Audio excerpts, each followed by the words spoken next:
welcome to Devil's Advocate. I'm Ben, and as always, I'm joined by Sean. Hello. I staggered there a little bit on my speech. You did. Failed.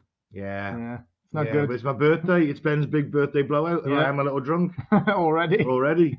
as we start. So it's literally a podcast dedicated to Ben. Yeah, it's about time, actually. Yeah, you're like, I've worked hard on all these podcasts. It's about time I get the recognition I deserve. Yeah. Carrying it. My back's so sore. Is it? Yeah. I'm carrying it. Yeah. What are you carrying? No, the whole podcast. The whole podcast. Yeah. And being the wit, charm, character, individual, all-round great guy. Oh, okay. Yeah. Carrying cutting the ball too hurts. Does it? Hurts. Yeah. Carrying 2 pods. Oh. I'm joking, by the way. Yeah. Mike and Gaz and Claire, before you start burning effigies on me outside the house. Yeah. All right, started with pitchforks. Burn him. Yeah, we decided we were going to do superheroes, weren't we? Mm-hmm. And then we decided we'd just do something a little bit more fun. It's going to be my birthday gift to Ben, to let him go off on his tangents as much as he wants. Completely unrestricted. So I'm getting interviewed, basically.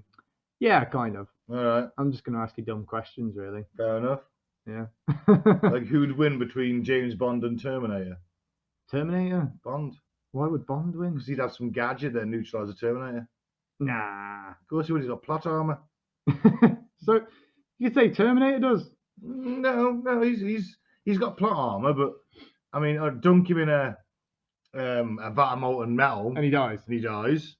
Yeah. And then of course, maybe Bond could have some kind of EMP delivering ring. Yeah, but then give it a couple of months later, and another Terminator will come after. Oh yeah, obviously you got to always, but they didn't in the movies, did they? And then another Terminator will come to save him. Once T-800 had killed Carl Reese, Sarah Connor was up the stick. Yeah. They didn't send another Terminator back for 20 odd years. That's true. Well, no, exactly. He'd be an old 20 years. He'd be an old man. Like 16 years. He'd be sat there like 50 plus years old, just sitting in his chair. Goddamn Terminator's coming back here all the time. I've been waiting for this moment. But at that point, technology would have progressed because we'd have found a way to kill the Terminators faster. Yeah. Because the government would know they're a threat, so they equip its best agents with Terminator-killing weaponry. Maybe he'd be like on the beach with his wife, having a lovely day, and then not expecting anything. Then the next thing you know, his wife comes up behind him, snaps his neck, and she's been his like Terminator wife for 20 years. Maybe the Terminator's selling drinks out of a fruit on the beach, and then the fruit explodes and kills them both. Who's to say? Yeah. But on a one-on-one with prep, money's on Bond. Nah, Terminator. Well, the same scenario as Batman, Terminator, Batman every time. Prep. Yeah. Well, Batman would beat up like 10 James Bonds. I don't know, man. Yes, with the gadgets, but they both got gadgets, but Batman's a more, like prone to fighting on the street, aren't they? Whereas Bond's like, I'm going to smash your face in a casino toilet. I'm going to bang your face off the sink until you tell me what you know or I kill you. Yeah. Whereas Batman's like, I've been beating up street punks for 30 years. Yeah. All this gear is finally modified and honed for that exact purpose. Controversial opinion, I think James Bond's shit. I think he's overrated. Which Bond? All of them. All of them. Even Daniel Craig's more sort of assassin-y. Yeah. Not sort of making a witty remark, then killing someone Bond. Yeah. I think the Casino Royale Bond, I think he's a proper secret agent. He's an assassin. He's not a... I think Jason Bourne would kick his ass. I don't think he would, actually. I think he'd kick his ass. No, I don't think he would. Watching the movies and watching the James Bond ones, he's just not that impressive. British pluck, mate, will get you through everything. Yeah. When you watch the Bourne films, I mean, there's a lot of non-stop fighting there. It takes a lot of sort of stamina to just keep running and fighting constantly. Yeah, but Bond doing just like taking the punches and just knocking the shit out of, delivering that good old hook. You reckon? Yeah, I do. What about John Wick? Oh, John Wick kills everybody. He kills everyone, even Batman. Do you know where Batman, actually? That's an interesting one. Yeah. John Wick versus Batman. Depends how many guns and prep time John Wick's got, but then I'd assume that Batman's got the same amount of prep time. And better gadgets. So John Wick is the alternate universe where Bill from Bill and Ted went to military college. Oh, okay. What happened to Ted? Or Ted was always a thing, like, Ted's dad was the sheriff. Have you ever seen Bill and Ted? Yeah. And he's like, you fail class and you're off to the Alaskan military school. Yeah. Now, in the John Wick universe, Yeah. Bill failed that class. Okay. He went. The band broke up. But He Ted went to the didn't. Alaska. Ted went to the Alaska Military Academy. Became John Wick. Why did he change his name? Every secret agent changes their name. Ted wasn't cool enough. Well, he wouldn't be called Theodore Logan, would That's you? kind of depressing. Then he gives up his dream of music, and then his dog gets killed, and he loses his wife. Yeah, I know. It's a shitty universe to be Yeah. in. I don't like that story. I mean, the human race is never reunited to the music of Wild Stallions. Does he at least hang out with Bill sometimes to cheer? Probably not. He's probably killed Bill To cheer his by accident. Yeah. Hang out with him to cheer his miserable You know, ass up. You know, Bill's knocked on the door. John's like having some fucking bad dream. He comes in the house. He's like, "Hey, Ted." Yeah. Next thing you know, just snaps Bill's neck at a reflex. Fucking hell. Oh shit! I just killed my childhood best friend. Does he? Damn you, Alaskan Military Academy, for my finely honed reflexes. Does Ted become a musician still? No, because he's a musician. He's just a musician of death A instead. musician of death. So he doesn't. He just gives up the guitar completely. Gives up the guitar completely, becomes a musician of Yeah. death. That's depressing. Stabby, stabby, What about- shooty, what shooty, about twirly, Bill? twirly. Bill's dead. Yeah, but before that, Oh, well, he was does just... he try? to He continue tries, his but it's career? just like it's him on his own at that point. Oh, okay, that's depressing. Yeah. I don't like that. No, it's a tragic story. It is. It just kills him. He's just sat there playing him a song Yeah. very sadly. Yeah, and then, just accidentally gets his neck snapped. He just starts playing it. He's just like, oh man, this could have been a great song. We could have played together. Maybe the Yeah. best song ever. Nobody's gonna hear it. It would have been a song that unified the human race. Yeah, nobody's gonna hear Led it. to the colonization of the solar system. Yeah.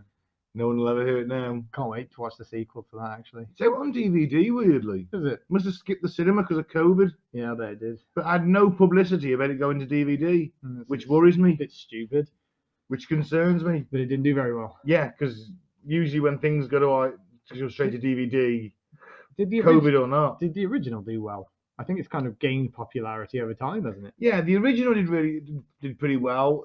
Because there was a gap between sequels of like 3 or 4 years. There was So Bogus Journey came out in like 1990, 91, and like all that surfer talk, like dude, all that, and the music it kind of moved on a little bit. So yeah. even though I personally think I think Bogus Journey is the better film, it didn't do as well as the cinema. I think most people would agree that Bogus Journey is the better movie, even though Excellent Adventure is still pretty good. I think they're both good, to be fair. Yeah. Next question. Next question. Was that even a question? I thought that was a tangent. Whatever. Okay, then. How long have you been a Nazi sympathizer for? Oh, God, I'm a Nazi sympathizer. Yeah, you have. When? I saw that Amazon sign. Oh, yeah. I saw the evidence. Just clarify for the listener, I've never been a Nazi sympathiser. There he is. I'm not. I see the packages coming through every day. The Amazon What stuff. are they? The instructions What for? From A the- Fourth Reich? from the Fuhrer. Oh, yeah. I'm like, Amazon delivery. Oh, what is it? Oh, here you go, Herr Carter. It's your Herr Kartenstein. It's your fucking instructions to the Fourth Reich. I've never seen somebody order that many packages. It seems sketchy to me. What Sean's referring to is apparently some people seem to think the new Amazon logo looks like Hitler. No, they changed it. Well, they changed it because it looked like Hitler. Yeah, because it's like that tick, isn't it? It Yeah. kind of looks like a smile. It's kind of like a box, isn't it, with like a smile? Yeah, and there's it's like got a label on it. little thing, like a little label at Yeah. the top. But the label used to be like pointy, so it looked like his little what's the mustache called? A toothbrush moustache. Yeah, it looks like that. So they've changed it now to just like a sticker that looks Which I just want to point out, you could never be a Hitler I impersonator. know, yeah. Doesn't grow just there, does it? Everywhere else really bushy, and then just right in the centre. I have to grow my nose hairs to fill in the gap. That's grim. Maybe in another 10 years they'll start growing out. But yeah, they changed it to like a sticker being peeled now because apparently it was upsetting people that it looked like a Nazi, the sort of Nazi mustache. They were like, it's Hitler. I mean, I just looked at it and thought, oh, Amazon have changed their logo. Yeah. Okay. I think you were like, yes. Well, yes, Jeff, I will do whatever you say, Fuhrer. Well, obviously Jeff Bezos could be Hitler. Yeah. We don't know. Fuhrer Bezos. Führer Bezos. We don't know. Maybe through lengthy rejuvenative surgeries and gene therapy, Yeah. maybe he is Hitler. I think he might be. Who's to say? Yeah. Maybe he's thought, you know what, my Fourth Reich should be a massive delivery company. Yeah. I rule the world. So you admit it then? Is what I'm hearing.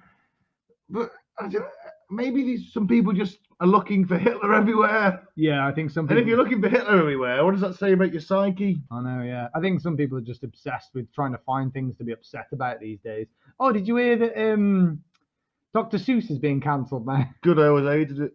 Yeah, it is a bit crap. Yeah, I always thought it was shit, so it doesn't like, bother me. You're like, throw him on the fire. Yeah, throw him on the fire. I know I'm against cancel culture, but I'm only against cancel culture when it's something I like. Yeah, you're like, if it's shit, throw it on the fire. Exactly. Yeah, that one's for the good of the human race. You're like, that guy's too happy, he rhymes too much. Burn him. Burn him. Burn him. Burn him at the stake. Cancel the rhymes. Cut his tongue out first. Hang it around his neck. Oh man. Shove it up his own ass. Yeah, something to do with the books, which were weren't they written like the 50s or the 40s or something? I think they were like the 30s and 40s. I think they're really old. Yeah, well, because they're old, they're considered. I mean, they're dated now, but they're considered racist now. They were making films out of them in the 2000s. Wasn't Mike Myers the Cat in the Hat? I didn't read. No shit. I didn't read the whole article, but I think it's something to do with he'd drawn pictures of them going to a zoo or something, and there were some Asian people in the zoo, and it was a little bit sort of stereotypical racist Asian people. Oh, you mean like in The Phantom Menace, which was in the 90s? Yeah. The evil capitalist Japanese people. Yeah. They do that kind of stuff a lot in the 90s in movies. Yeah. Actually, even further back than that. I'm thinking no one's talking about banning The Phantom Menace. Yeah. And that film's racist as fuck. I'm just thinking about going all the way back to like Flash Gordon days. That was pretty racist, that film, if you think about it. How? The main villain. What, Ming? Yeah. Ming the Merciless? Yeah. How's that? Because they made him like a stereotypical Asian villain. He had the long mustache thing. Yeah, I think. Oh crap! What was the planet where they were on? Mongo. Something like that. Mongo. That sounds like Mongolia. Yeah, a little bit. But I mean, you see how it started to sound a little bit racist. But then you had the Hawkmen who lived there. Yeah. Hawkmen die. Brian Blessed's fucking amazing, that movie. I want to watch Flash Gordon now. Thinking back, I'm like, was that film a little bit racist? I don't know. I watched Flash Gordon, which was certainly a bit dodgy. Why? It was a porn version. Yeah, I gathered that. But why was it a bit dodgy? Wow. Dodgy because it was porn, or dodgy because there was it was just like really trying to tie that storyline into a porn movie. Was it like Flash Gordon and Ming the Merciless banging or something? No. There was just no. It's a famous porn movie, Flash Gordon. Probably got passed around on VHS, which is probably why you haven't seen it. Yeah, you're like, it's so famous you can't get hold of it anymore. Can't. It's on one VHS tape. Google it after Flash Gordon. You're like, okay, I made it. It was me in spandex running around the woods, shouting Flash. Yeah. Wow, I forgot Queen did the soundtrack for that. Good soundtrack. It was actually. Good movie. It is a good movie. Do you think they'll reboot it? I heard a story they were going to reboot it. I've heard many a tale of that, but who can really replace Brian Blessed? Yeah, it's true. He's good in Ted. You know, he's in the movie Ted. Is he in Ted? The guy that plays Flash Gordon. That's the guy that plays Flash Gordon, isn't it? The guy you're on about. Brian Blessed's a guy with a beard. He's the king of the Hawkmen. Oh, I thought you meant the guy who plays Flash Gordon. No way, is he in Ted? Yeah, he's in Ted. Well, I don't think he'd worked since Flash. I don't think he has, but he's in Flash Gordon. Yeah. He's in Ted. Yeah. What's he doing, Ted? Be Flash Gordon. No way. They basically invite Flash Gordon to a party. He just turns up. Well, he's got nothing else to do, hasn't he? Does he have the white T-shirt with the Flash thing on? No, I don't think so. Oh, that's a shame. I think he starts a fight with the next door neighbor or something. It's been a while since I watched the movie. You've not seen Ted? I haven't actually. Worth a watch. I don't mind Mark Wahlberg. It's sort of that, but I'm like, yeah. I don't mind him, but I won't go out my way to watch him. He's not a fantastic actor, is he? He's been all right in a few things. Nothing comes to mind. And the fact that he gets up at 3 a.m. to pray and then work out. Does he really? Yeah. I know he works out like 4 a.m. Yeah, he gets up at like 4 a.m. and plays he'll work golf out at like 5 a.m. doesn't he? And then he'll work out for a bit. Yeah. He'll work out for an hour, and then he'll like pray for an hour. An hour to pray? Yeah. and then he'll have like breakfast with the kids and sort all them out, and then he'll go off and work out again. Is that normal to pray for an hour? Not since the Middle Ages. It seems excessive. It seems Not, like not since we saw Alfred on The Last Kingdom. Just I'm at my prayers, not disturb me. And he's in there for half a day. Seems like something you could do in about 2 minutes. You would just be like, "Thanks, G. Thanks for all that money. Appreciate it. Thanks for the grub. Yeah, thanks for all that money. Yeah. Thanks for the hot wife. See ya. Thanks for Peace this. out." Yeah. And that's it. I mean, he's one of the richest actors alive. I don't know how. I think he just picks his movies, and he's not a great actor, but he's decent at action movies, isn't he? Yeah, so, I mean, He's kind of like he's not a Stallone, is he? He can't even make it into the Expendables. It's gonna If you're not in the Expendables, you're not an action hero. Apart from obviously, well, you know, I never watched the third one because it looked terrible. I've seen all three. Yeah, it's all right. It's got what's his name in it? Han Solo. What's his name? Who plays Han Solo? Harrison Ford. Oh, Harrison Ford. Yeah. Oh, I thought you meant another actor from Han Solo. No, and it's like, Harrison Ford. Well, I'll give him Han Solo. Yeah. I'll give him Indiana Jones.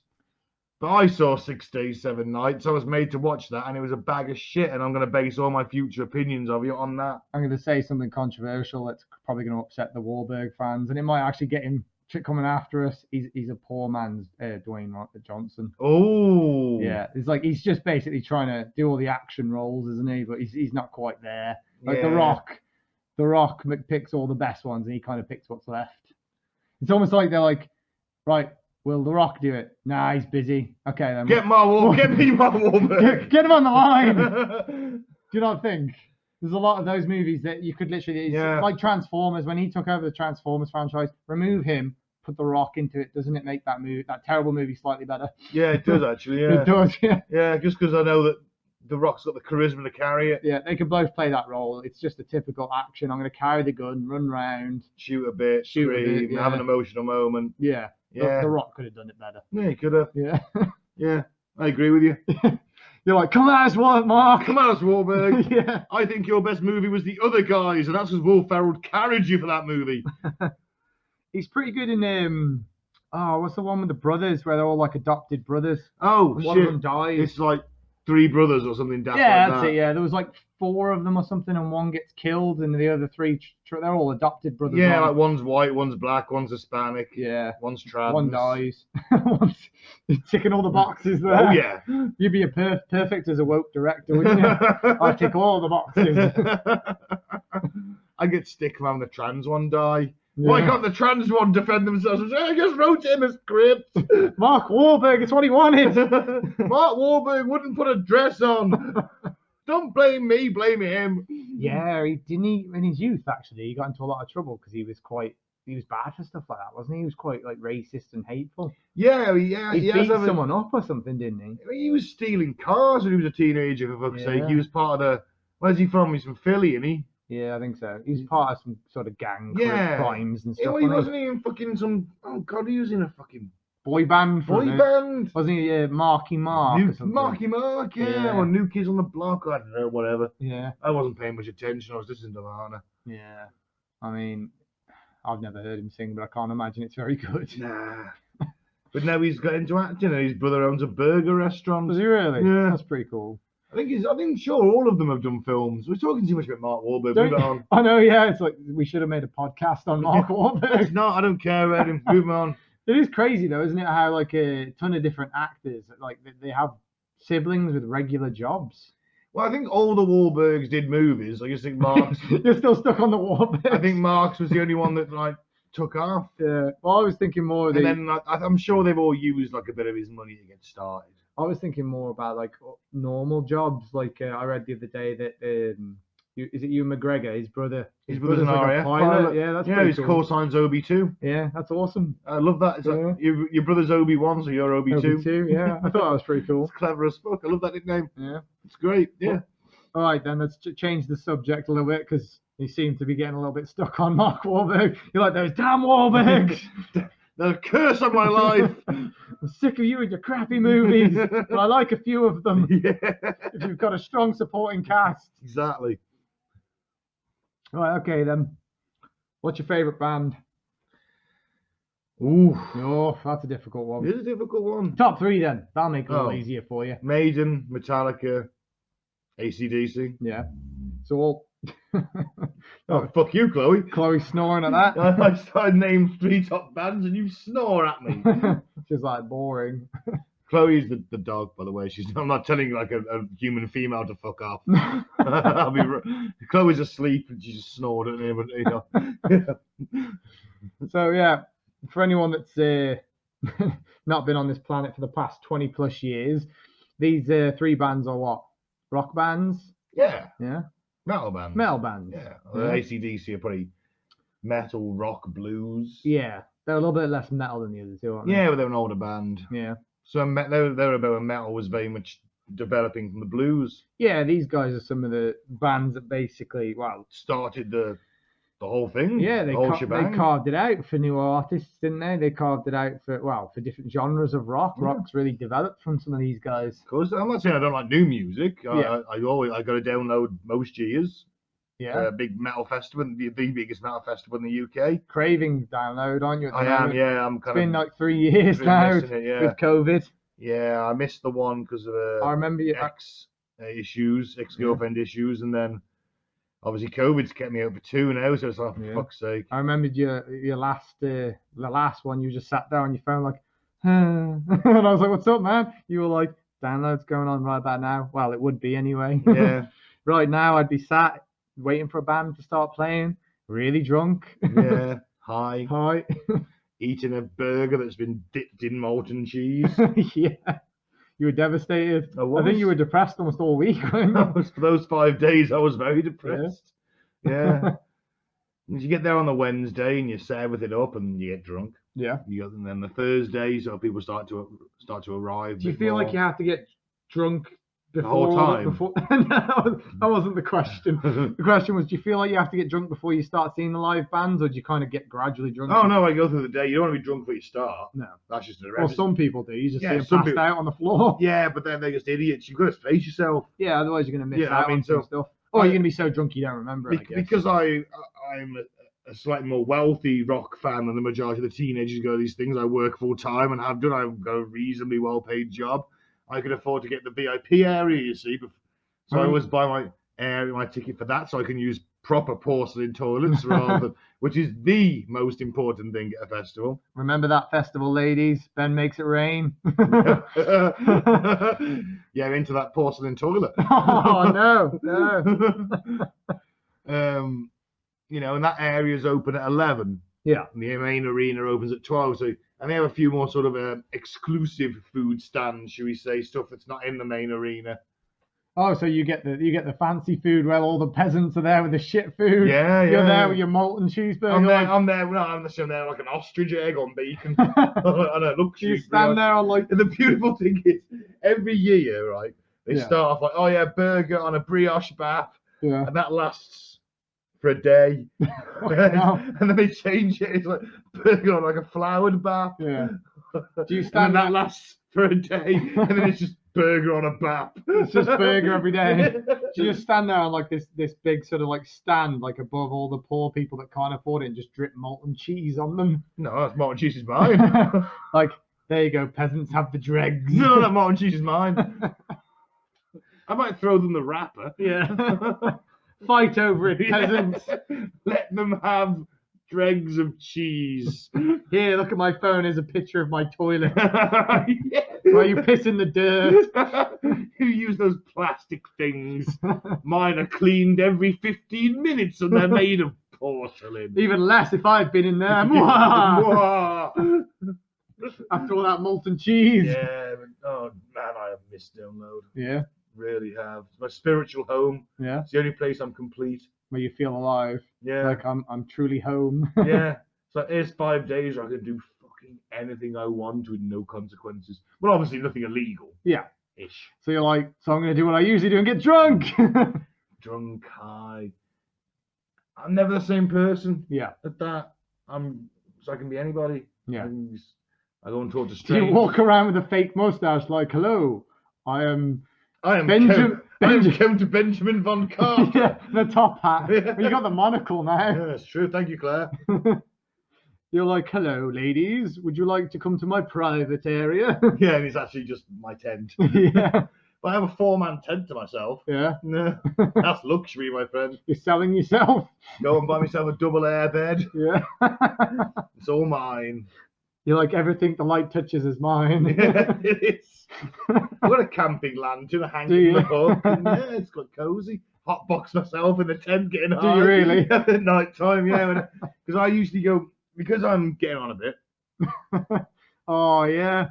I You know, forgot. How old are you now? 55? 38 today. 38 today? Um, You look great for 55. thanks. You're so sensitive about your age at the moment. It's because that fucking grey hair. I'm convinced it's grey. Yeah, the other day he was like, you do me a favor? I was like, yeah, what's up, man? He was like, can you look at my face? I was like, yeah, okay. What? Why?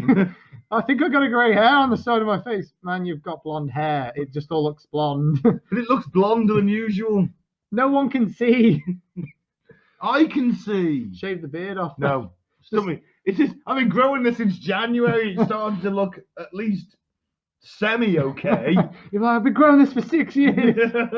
Just got like 3 hairs. If you keep growing it, even if it is grey, you just grow hair over it and just give it like a mini comb. Like a beard I'm comb. bald on top. I'm not beard combing over. That's No, ridiculous. just over the grey hair, just comb it over. Well, I just snip it out, wouldn't I? Yeah, you could do that. Is it still there? I think so. You're going to get rid of it. No, not yet. Not yet. No one's noticed. You're going to get rid of that one and just have a bald patch. I'll never grow back. Yeah, you're like, no. I can't see it if it looks fine. Fair enough. I'll let you know when you have grey hairs.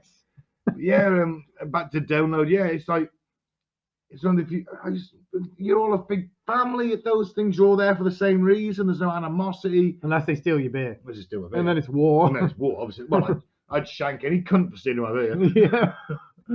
You're like, what's going on in that mud pit? It looks like it's getting a bit aggressive. Oh, I stole his beer. Yeah. Why is he shanking him with a sharpened lollipop stick? Is that his eye? Oh my god, he made him eat his own eyes? Wow, that guy loves his beer. Yeah, it was only at half empty. Anyway, the guy thought he was done. He was throwing it away. His job is to clean up the area. Well, now he's got no eyes. Yeah. And he'll forever know what eyes taste like. So what really got you into this kind of genre of music then? I started listening to Nirvana and Pearl Jam and Alice in Chains and Did someone get you into it? My friends listened to it. Yeah. Chris, Mike, and we were the 3 kids on the street who listened to Mel. Yeah. And rock and grunge. Yeah. We were alternative. So it's just the people we were hanging around with when we were teens. I guess Yeah. the same for you. You listen to what your friends listen to, don't you? You know, it's like, oh, I heard this awesome band. Check these out. And you're like, oh, cool. All right, so I'll go into them, and it's kind of spawned a lifelong obsession with all things heavy and metal. Yeah. How did that develop into different types of sort of genres? Because you started listening to stuff like Viking, battle metal now. Yeah, that's just me getting heavier as I get older. Yeah. You're just like, right, I'm going to just try something new, something a little bit more heavy. I used to be a bit of a goth. I used to listen to Cradle of Filth. Yeah. You know, so the whole black metal thing, and he was just like, you know what? This is a little bit more mainstream nowadays. I mean, not Cradle of Filth, they're still shit. Yeah. They were shit then, they're shit now. Like, there wasn't much choice looking back then. behind, there was loads of other bands, but Cradle of Filth were the most popular because they had some really controversial t-shirt designs. Oh, okay. It's all about the t-shirts, man. It was, I mean, the t-shirt with a nun fucking herself with a crucifix on the front and it said Jesus a cunt on the back. Yeah, that's to piss people off. You wear that. Pretty controversial. And what do you want to do when you're a teenager? You want to piss people off? They're a British band, right? Yeah, they are, yeah. To say that sort of shit wouldn't fly in America, would it? No. No. No, it wouldn't. No. They made themselves a bit more famous. They appeared on a TV show called Living with the Enemy. Oh, okay. Where these sort of conservative parents went on tour with them. Yeah. And like all Cradle of Filth did was like say cunt a lot. Is that it? They were like, well, that's a cunt, isn't it? And they're like, you got to use it. And he's like, Danny Filth was the lead singer of the band, and he's like, yeah, cunt's a new fuck. Fuck's like nothing now. You're gonna say cunt if you want to shop people. And it's like, he's not wrong. He's not wrong, in all fairness. I don't think it caught on the way he wanted to. No. He's not wrong. No, but they had a lot of complaints. But it did make them famous. Yeah. More famous. Yeah. And that and the t-shirt design. I think back then you had to be a bit more controversial if you were going to sort of make a stand, because there was a lot of musicians back then that kind of were going for the same sort of thing, weren't they? Black metal always. Well, I'm just meaning music in general. The heavier the metal, or it sells, doesn't it? Yeah. If you Marilyn Manson, I mean, Antichrist Superstar is an amazing album. That was 1996. Did he make a really good album after that? The answer is no, he didn't. But he just kept being shocking. Yeah. The Mechanical Animals album, he was on the front in that androgynous bodysuit where he had tits and no dick. Yeah. And he had his hair done like Gillian Anderson. Everyone was like, what the fuck is that? Yeah. It immediately generates interest. That's what it was like back then, wasn't it? Is who could have the biggest wow factor in music. I think that's why Ozzy bit off the head of a bat. It was the same. Ozzy did stuff like that, yeah. He says the head biting thing was actually just an accident. He didn't think it was a real bat. He didn't think anyone was stupid enough to bring a real bat to a show and throw it on stage. Fell and somebody picked it up and threw it on. Maybe, but no one thought he was going to. No, he didn't think anyone's going to throw a live bat on stage or a dead bat, whatever. The pigeon, the dove thing is all him. You heard that?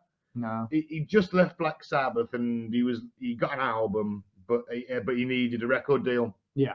So Sharon was like, you got to go in there, make an entrance. When you walk in there and like take doves out your pocket and throw them in the air. And he's like, yeah, it's great idea, that Sharon, yeah.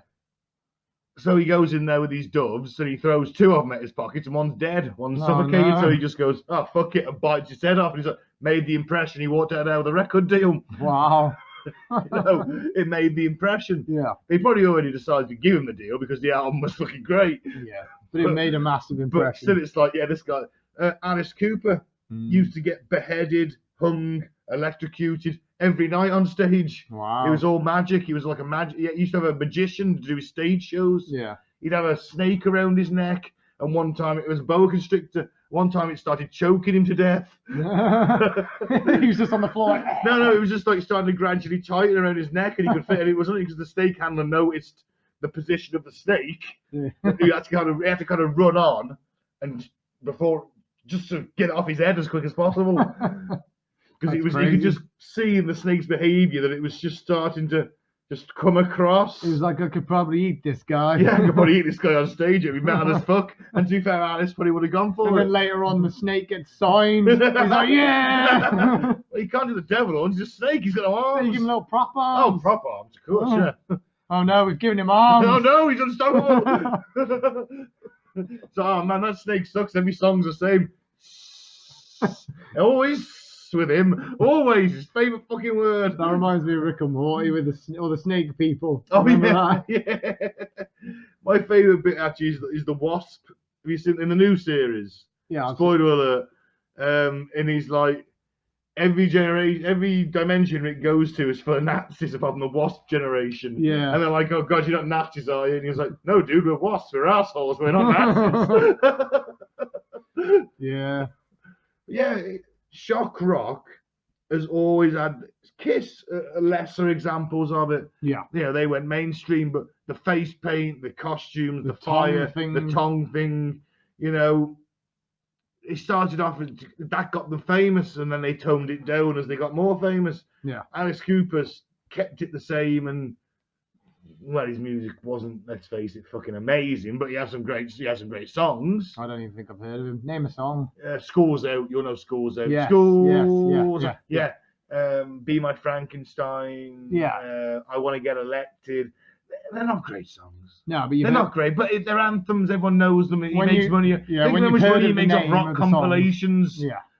You've heard of the names of the songs, but not the guy. That says something, doesn't it? That's it. But he was a shock rocker. He used to wear makeup. He was called Alice Cooper. It's a dude. You know, he came from a conservative Christian background. He should tie his dick around to his knee with a little string because he heard a male erection should point down. Honestly, weird shit like that. That's dark. Now he plays golf all the time. As you do. As you do. Probably played Trump. Probably has. A lot of Americans like golf, don't they? Do, it's a big thing over there. Alice is a pretty rich guy, I'd imagine. He's probably played Trump pretty golf good at golf. Because he's just like, he might still do the odd show, but I doubt he tours anymore. I don't see the fascination with golf. No, mate, you're hitting a little ball with a bent stick towards a Yeah. rabbit hole. It's pretty popular here, but it's like massive in America, isn't it? Scotland, it's bigger. It was the Is Scots invented it. Yeah.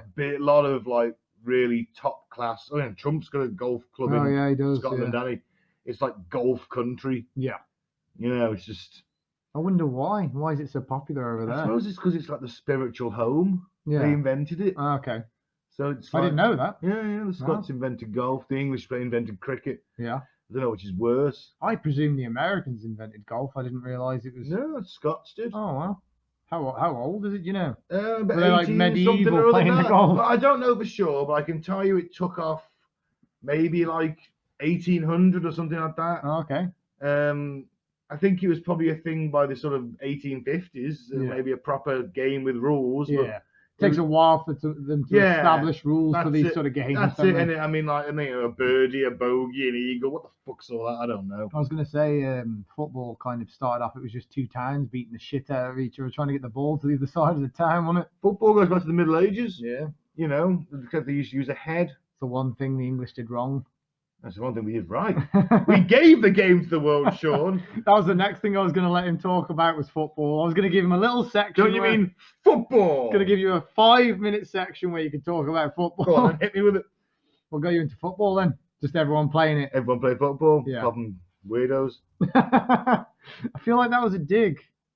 Based on how you looked at me when you said weirdos. Me? You were like, other than weirdos, and then stared at me. You know, most normal, well-adjusted people love football. Yeah. I mean, the sight of that little white ball crossing that line. Yeah, like Getting yourself the a net. couple of white balls, don't you? Oh, there's only one on the pitch. Hitting you in the face. There's only one on the pitch. There's only one big ball on the pitch. It's like a uni ball. Yeah. It's just a football. I don't. It's up to as many balls as you want in your face, mate. I am. It's my birthday. I'm not here to judge. I'm not here to You may judge. want to go to bed in an hour while people coming around. We're playing football. Quotations. There's some guys, some girls coming around feeling a bit freaky. You know? I'm just upstairs. I just hear football. I'm like, no. Yeah, 'cause I'm watching England at Euro '96 Yeah. beating Scotland 2-1, and Yeah. Gaza scoring a worldie past. Well, not only he literally skidding. You ever heard the term skidding in the opposition? Not really. When you effortlessly drift past a defender with a ball, you call it skinning the opposition. Gaza picks it up. He runs the ball. One of the best, most naturally gifted players of his generation. Who's this? Gaza, Paul Gascoigne. No. You've never heard of Gaza? No. Oh, just. If I were you, Yeah. I'd go behind that tent with a pistol And just shoot me. and just End it all. end it. Here's the gun. Yeah. It's yours. You turned it then. Nobody can see that you turned it. They can hear me tapping the table. Yeah. They're like, what's he doing? That's me turning the gun. It's me That's me sliding it over. sliding across. That's it. Go behind the shed. Shoot yourself. Paul Gascoigne was a player in the 80s and 90s in England. Yeah. Have you heard of Lionel Messi? Yeah. Right. Gaza was the Messi of his generation. Okay, so I'm just not old enough to know then. Yeah, maybe. Yeah. Need to be like in my 50s. No. Not in my 50s. No. Of course not. Of course not. Anyway, this Euro '96 is held in England. Yeah. Whole country's behind the team. Yeah. We fucking smashed the Dutch 4-1. We beat Spain on penalties. England winning a penalty shootout. Yeah. Oh, it's magical. And then we meet the Germans. Oh, we beat Scotland. We usually lose against the Germans. We beat in Scotland football. 2-0, and Gaza, going back to my original point, one of the best defenders in the Prem, Sir Colin Hendry, if you're a Blackburn fan, which I am, because he played for us. He was Okay. immense. He was like a fucking rock So one of the best players of. in the division, Yeah. in his position.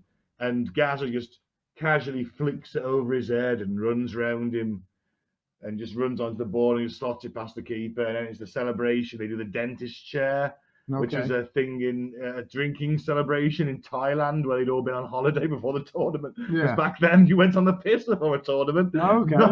Not training. You had a couple of weeks getting smashed and then you went and got trained. How the game has changed. Exactly. But it's like Gaza sort of lay back on the pitch with his arms out, and another couple of players that squirted water bottles into his mouth, and that's what you do in the dentist. They'd tip vodka into your mouth as you were laid back in this chair.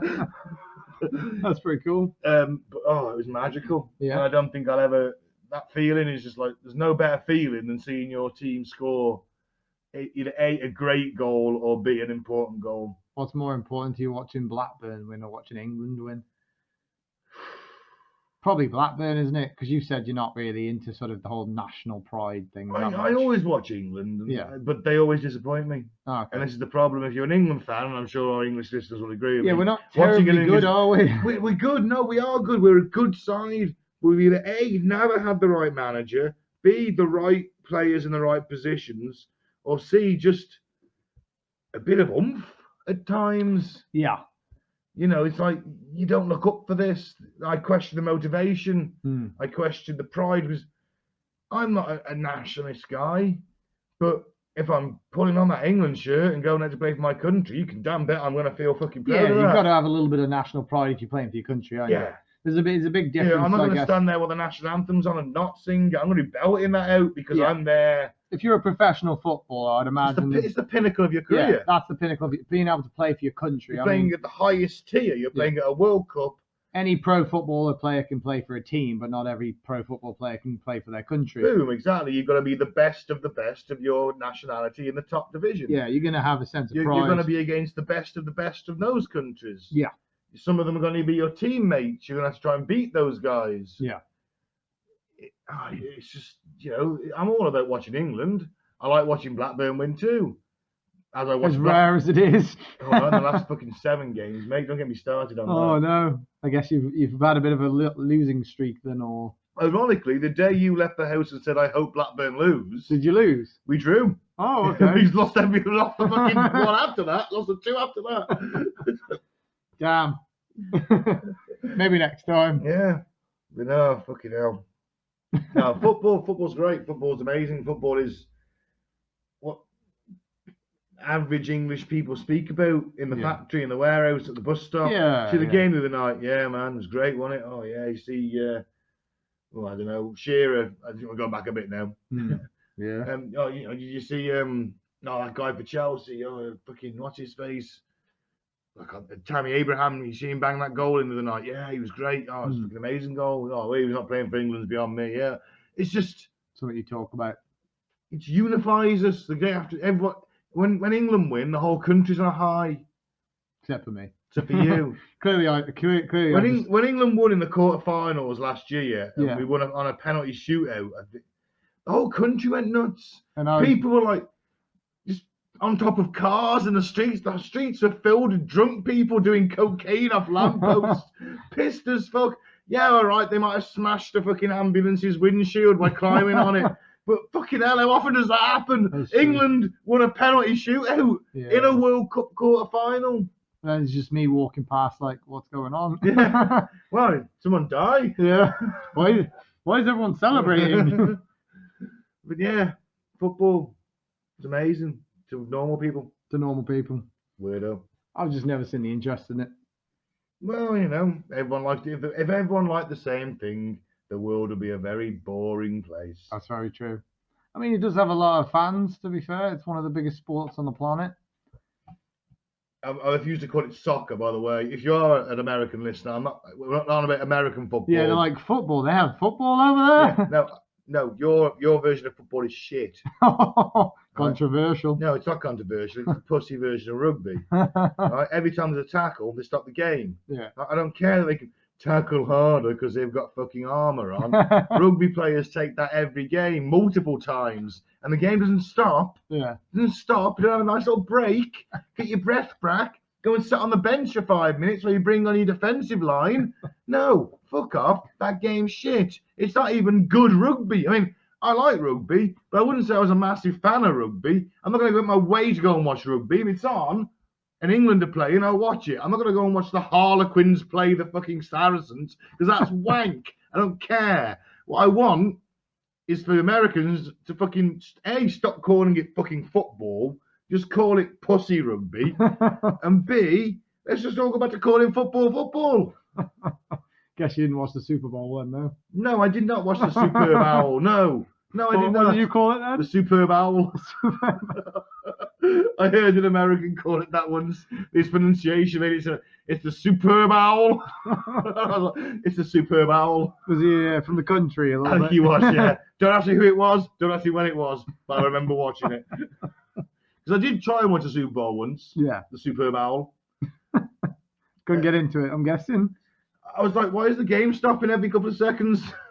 All right, now there's a different bunch of guys on the pitch. Yeah, because they have like Maroon 5 are on. Oh, fuck this shit. They have like a defense An offense. and an offense. See, I always think that'd actually be quite good at American football. Well, it means there's constant action, doesn't it? Because there's no fatigue, I guess. That's No, what and I agree with that. But then, but your defensive units are just tanks, aren't they? They couldn't run for more than 30 seconds if they wanted to. No. Yeah, that's all you see is a bunch of fast guys and then a bunch of hench guys, and then they swap over. Yeah, that's it. That's all right. Get the big guys out. Get the hench guys out. Hench guys. The runners are out. But I always think I'd be quite a good defensive blocker in American football. Yeah. I was quite good at it in rugby. I used to play as a scrum half. Yeah. I was the guy making the challenges. I love that. I love throwing myself into stuff like that. Yeah. I don't mind if I get hurt. And I had no armor on or a helmet because I'm not a pussy. And that's why Ben has brain damage. That's why he can't remember anything I tell him. No, that's the marijuana. But why would I want to remember anything? Especially the things I say. It's all paid. It's all paid. Next question.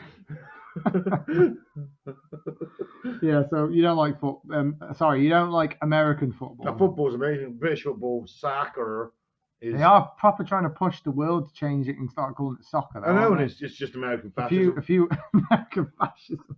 A few other countries have started calling it soccer now, haven't they? They have to. Yeah.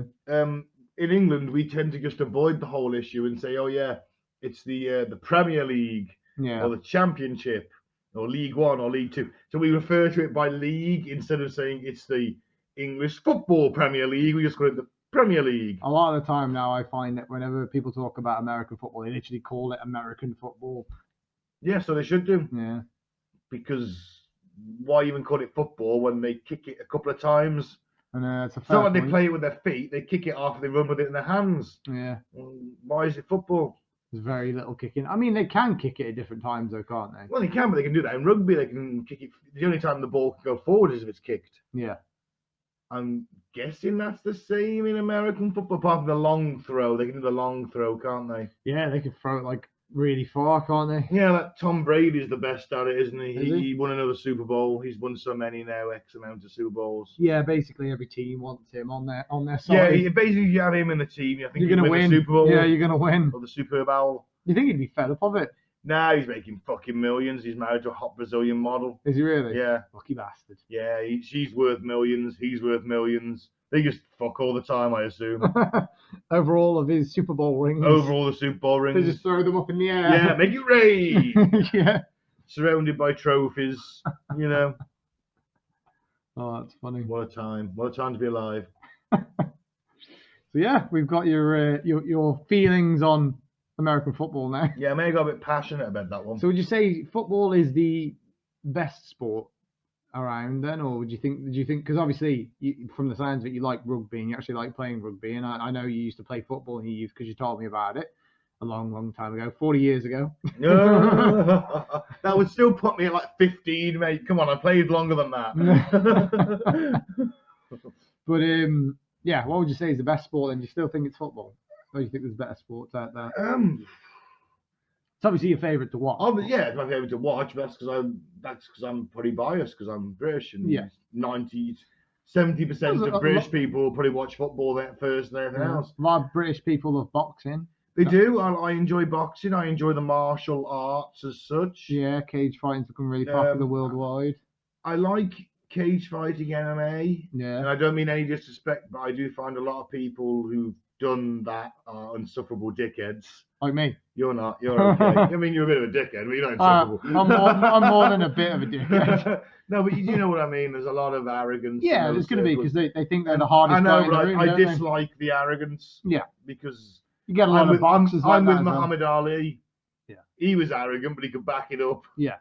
And a lot of these guys showboat and then get their asses kicked. I'm not down for that. I think you've got to find the happy medium, haven't you? Like, I think you just be respectful and you accept this is two warriors fighting. Yeah, we don't need to have insults. Like with Muhammad Ali, he was like a confident arrogance. He was different. I mean, he would all if he got beat, he would always give credit to the guy who beat him. Yeah. And you with him, you knew it was like this is Muhammad. This is who he is. This is just a dude. Yeah. This is the character he is for the fight. I think you've got to kind of get that balance between confidence and arrogance, haven't you? If you become too arrogant, I feel like a lot of them become that arrogant because they're so afraid of loss. So it's almost like they have to convince themselves they're the greatest, they're the best. Have you ever seen the footage of there was like an Asian fighter, like a Thai or Chinese, East Asian fighter, and there's a Black American fighter. Yeah.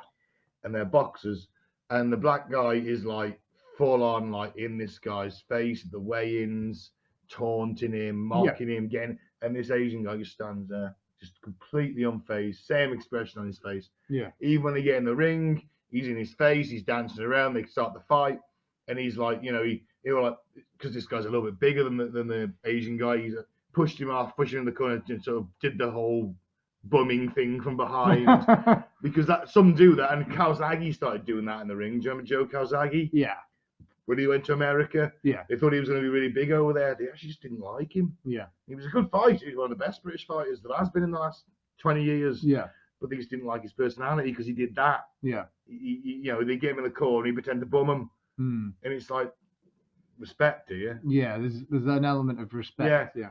But all that prancing around. Well, that's why that Conor McGregor is so controversial in UFC, because he's just. But he's got his ass kicked twice now, twice in a row. Yeah. Well, sorry, you've got no excuse to be cocky right now, because clearly, you being cocky has cost you these fights. Yeah. Rocky in Rocky 3, best example, and that ties back into my little thing with the East Asian fight on the black guy. Yeah. Basically, the Asian guy just kicked the shit out of him after. Yeah. Because he was too cocky, and the black guy couldn't take a punch. Yeah. But he was all front. Yeah. Don't be all front. Yeah. Be respectful. You're two warriors getting into a ring to have combat. Yeah. You shake hands. There's nothing personal. Should be no personal feelings unless you really fucking dislike the dude. Yeah. Like you've had major fallouts. He's fucked your sister or your mum or your wife. Yeah, then you kill him. then obviously you just bring out a crowbar out your shorts. Where did you get that crowbar from? Where are you hiding that crowbar? You don't want to know. They're really tight shorts. You don't want to know. Yeah, I get that completely. Like my favorite fighter of all time is George St. Pierre, arguably one of the best fighters in UFC of all time. Coming back for a film appearance shortly, I think is possibly in Falcon and Winter Soldier. Well, yeah, he was because he was a villain in Cap 2. Barack the Leaper or something like he that. Was the French guy, yeah, the French Canadian. Start of the movie. Yeah, but something. He's coming back to Falcon and Winter Soldier. Yeah, that's on soon. He does all the kicking basically. That's his ability. He has super strong legs. Original. Yeah, Cap knocks him out in like 2 minutes. Yeah. You're like, yeah, because Cap's the best. Cap's a badass. Yeah, GSP was probably my favorite fighter all the time. For that reason, like you said, he's very honourable, very quiet, very introvert, very humble. He actually used to say, even though he's like arguably one of the greatest fighters of all time, they used to say he was so terrified of fighting that he was always quiet and introvert because he was just in his own head about the fight. So just didn't speak a lot. And he said he would just sit there and he'd just shake before the fights because he was so scared. But the reason why a lot of fighters do that kind of thing, how you said the disrespect, is it was kind of like the art of war, wasn't it? A lot of them do it. Mike Tyson used to do it all the time. It's about kind of riling up your opponents, so when you're in the ring, they make mistakes. I understand that completely. And that's why Conor McGregor used to do it. An angry opponent makes mistakes. Yeah. But if you're Conor McGregor, and this is why I think he's a great fighter. From what I've seen of him, I think he's good. He's pretty good. He's got a punch on him. He can. For his weight class, he's got one of the better hit punches and kicks. But it's all very well good being cocky. Well, he stepped in with Mayweather. Oh, I'm going to take on Floyd Mayweather. George Mayweather. Who was it? Floyd? Floyd. Who is like literally pound for pound the best boxer ever. The most skilled. And you've spent half your life using your feet Yeah. And you got to learn. You got 6 months to learn to box, mate. You're gonna get your fucking ass handed to you. He fought, And all right, he didn't, but he still lost. yeah, he but fought with youth and power. And Floyd always plays defensively, so he Of course he figured does. he could just basically try and beat the shit out of him. Yeah, but for Floyd's going to pick several him off, rounds. and that's what Floyd did. He just picked him off. Yeah, destroyed him on points. It was a Um, very boring fight. It was a boring fight, and these fights usually tend to be. Yeah, exhibition matches. And then you, okay, oh, I'm going to shake my mouth off a bit more. Get in the ring, get your ass kicked again. Yeah. Okay, well, I'm going to go away. I'm going to come back and I'm going to fight this guy who I should beat, and on paper I should beat, and everyone says I'm going to beat him. But I'm doing a Rocky 3. I'm doing my live training. Yeah. I'm going around signing photographs. I'm in the bar when I should be training, and that guy is just like punching something. You on about the guy that's just beat him? Yeah. Yeah. That guy, he actually beat that guy like 8 years ago. Yeah. That What guy did he spent do? the past 8 years training for a rematch. Exactly. He spent the last 8 years punching slabs of beef, Sean. Yeah. Just constantly. It's just like, oof, until his knuckles are broken and cracked. Didn't even and work on any bleeding. technique. Nothing. Just taking. Constant. And then he had someone just punching him in the face for 4 hours a day. You and that guy have the same thing in common. You spent the past 8 years just beating meat. Hey! Well, at least the last 2. Constantly. Yeah. Another night. Ferociously. Sometimes till it's sore and bleeding. But yeah, I agree with you. He basically spent 8 years working out how to tear that guy apart. Yeah, he did. He Conor picked a new McGregor one. basically just turned up thinking this was going to be an easy win. Conor McGregor turned up after fucking 8 years of going to Vegas and buying Rolexes. Yeah. He thought it was going to be an easy win, and he was vastly mistaken. He tried blaming the fact that he hadn't been in the ring in 2 years, so he was rusty. And it's Well, go in the ring. Yeah. Get a warm-up fight in. I Not mean, there's any fucking shortage of things, is there? I mean, it's true to an extent, but at the same time, it's just like that guy was serious and you were just messing around. Yeah. But yeah, to get back to my question, football is your favourite sport? Yeah. Probably the best sport in your opinion? Best sport in the world. Yeah. Easy. Right. Next question then. What got you into politics? This is a perfect excuse actually for you to gloat about your political position now.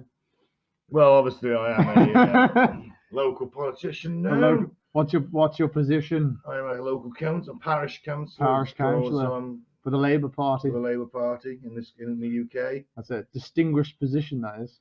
I've still no idea how I got it. I must talk a good game. Is that why you've got the monocle now? Yes. So you go to all the meetings with the monocle. Of course. And my pipe. Yeah. You have to point your beard and your mustache Oh. and just sit there with the monocle and playing with your mustache. I am the Baron von Carter. Mwah. You're like, where should we put all the funds? You're like, in my evil laboratory. You're like in the hot air balloon escape business. Yeah. Remember that from Family Guy? The evil twin. The Zeppelin. Yeah. So you can escape easily. To the Von Carter Zeppelin. Oh, I loved all the little bits in Family Guy. Yeah, oh, there was Doesn't a he piece of- fall or something? Yes, it did. It's hard to say. I've always had an interest. Yeah. It's only just been sort of the last few years I decided to do something about it, I guess. Yeah. I figured I'm a pretty good public speaker. I do these. Was there like a specific instance that got you into politics? Something where you saw it and you're like, you know what, that's just absolute bullshit. I'm not going to stand for that. No, there isn't really. Like No? 10 years of Tory government Yeah. as a whole, I'm just seeing things get worse and thinking, well, in my lifetime, this area has got worse in terms of what it can Just offer. this area or the whole country? Well, the whole country. I can only look at it from where I live. Yeah, that's true. Yeah, but you've And been other places. haven't I've been other places, but I mean, I went to Poland. The city, the same size as Telford, had 6 hospitals. you? Yeah. Now we've got 1. Yeah. All right, I'm not saying we should have 6. Maybe we should have 2. Yeah. Maybe we should have 3. Yeah. Yeah. Pardon me, COVID. COVID. You know, it's just why shouldn't we have better services? Yeah. You're paying off tax. Why are bigger corporations getting away with not paying tax? And where my tax is going down too, but these guys aren't paying tax and they're earning a lot more, so more could be taxed from them. Have you always been a Labour supporter? Not always. Oh, you You still back Tory, did you? I voted. Dirty secret I there. voted Tory once when When I was was that? when I was about 18. It was my first ever time voting. Is that I didn't know a lot about politics. My dad voted Tory, You just voted the same so as he your dad. said, "Come on, we're going to vote."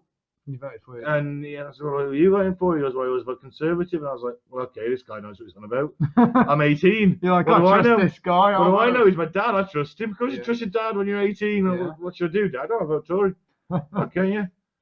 So you know, Voter fraud. But then- He's manipulating the votes. but then, hang on. So 99. Yeah. No, I tell a lie. 19. I think I voted for the thing for Blair. Yeah. Voting ballots are different back then. It was National MP Blair. Hmm. That was 99 or 2001. So I'd have gone for Blair. Yeah. Or 2000 even. Was he a Tory, was he? No, Blair wasn't. But I think I voted Tory in the locals. You had local councillors to Okay. vote on. It was Did he vote Blair then, did he? No, my dad voted Tory. Oh, okay. But I voted for Tory councillors, but I voted for Blair overall. So you're already starting to think about the bigger picture then? Already. Yeah, but I always thought when I was a kid in the 90s and when I left school in 99, things were good. Yeah. The NHS was funded well. We weren't in any wars. There was no war on terror at that point. Hmm. Not for the 2 years. Blair was a nice guy. He was a good guy. Yeah. He was, he was beating the Tories and Yeah. Well, he's a nice guy to us. yeah. But we didn't Racked know up that. a couple of war crimes over the But then in years. 2003 we have the Iraq War. Yeah. And obviously he becomes a war criminal. Made a couple of dodgy decisions. Didn't But he? if that hadn't happened, Still seems like a pretty decent dude other than that. but if that hadn't happened, we'd be celebrating him as one of the country's best prime yeah. ministers, if not the best in living memory. Yeah, that's like a big smudge on his sort of CV, isn't it? Of course it is. I think he knows that. Yeah. It's a shame, really, because I remember growing up during Blair times, and he was good. It was great growing up in that time. Things were great. It was cool Britannia. We had Oasis at the peak of their powers. Yeah. Everyone was positive about being British again. Yeah. We'd had the 80s and it was shit. And the early 90s, which was shit. But some of the movies from the 80s were good, though. Oh, I'm not saying that the movies weren't great, but, in this country, it was a bit wank. Shit, yeah. And it's like, this swells, you know what? Yeah, I've actually been a bit patriotic. Yeah. We've got great music again. We've got some really good actors. Yeah. We've got a good standard of life. We've got fully funded healthcare. Yeah. Oh, this is great. And it was a real sense of optimism about. And then 9/11 just changed everything. Yeah. Do you think that's when more of a conservative sort of stance on the country came about? I think that's how a nationalist stance started creeping in. This whole "my country's better than yours," and I guess it starts off with simple patriotism. Never get me wrong. There's nothing wrong with being patriotic. Yeah. Nothing at all. And as much as I slate this It's almost country, a good thing, I'd isn't still, if it went to war tomorrow, and they said we want volunteers, I'd go in a heartbeat. Yeah, it's almost good as long as you don't use it as an excuse for evil. When you start using it as an excuse to hate people, that's when you draw and the to line. alienate other people, even in your own community. Yeah. That's when it becomes a problem. That's when it becomes nationalism. I guess that was where there was the problem, wasn't it, with 9/11? Is it was such a big terrorist attack. Every country that was like not directly affected was very afraid that they were going to be affected next. That's it. And then Britain, fear we had controls people a lot. In Britain, we had the 7/7 tube bombings. Yeah. So that's 6 years later. Yeah. MI5 and MI6 obviously just missing one. Yeah. Which but, happens. But they'd stopped hundreds. Yeah. For 6 years, they kept a clean sheet. Yeah.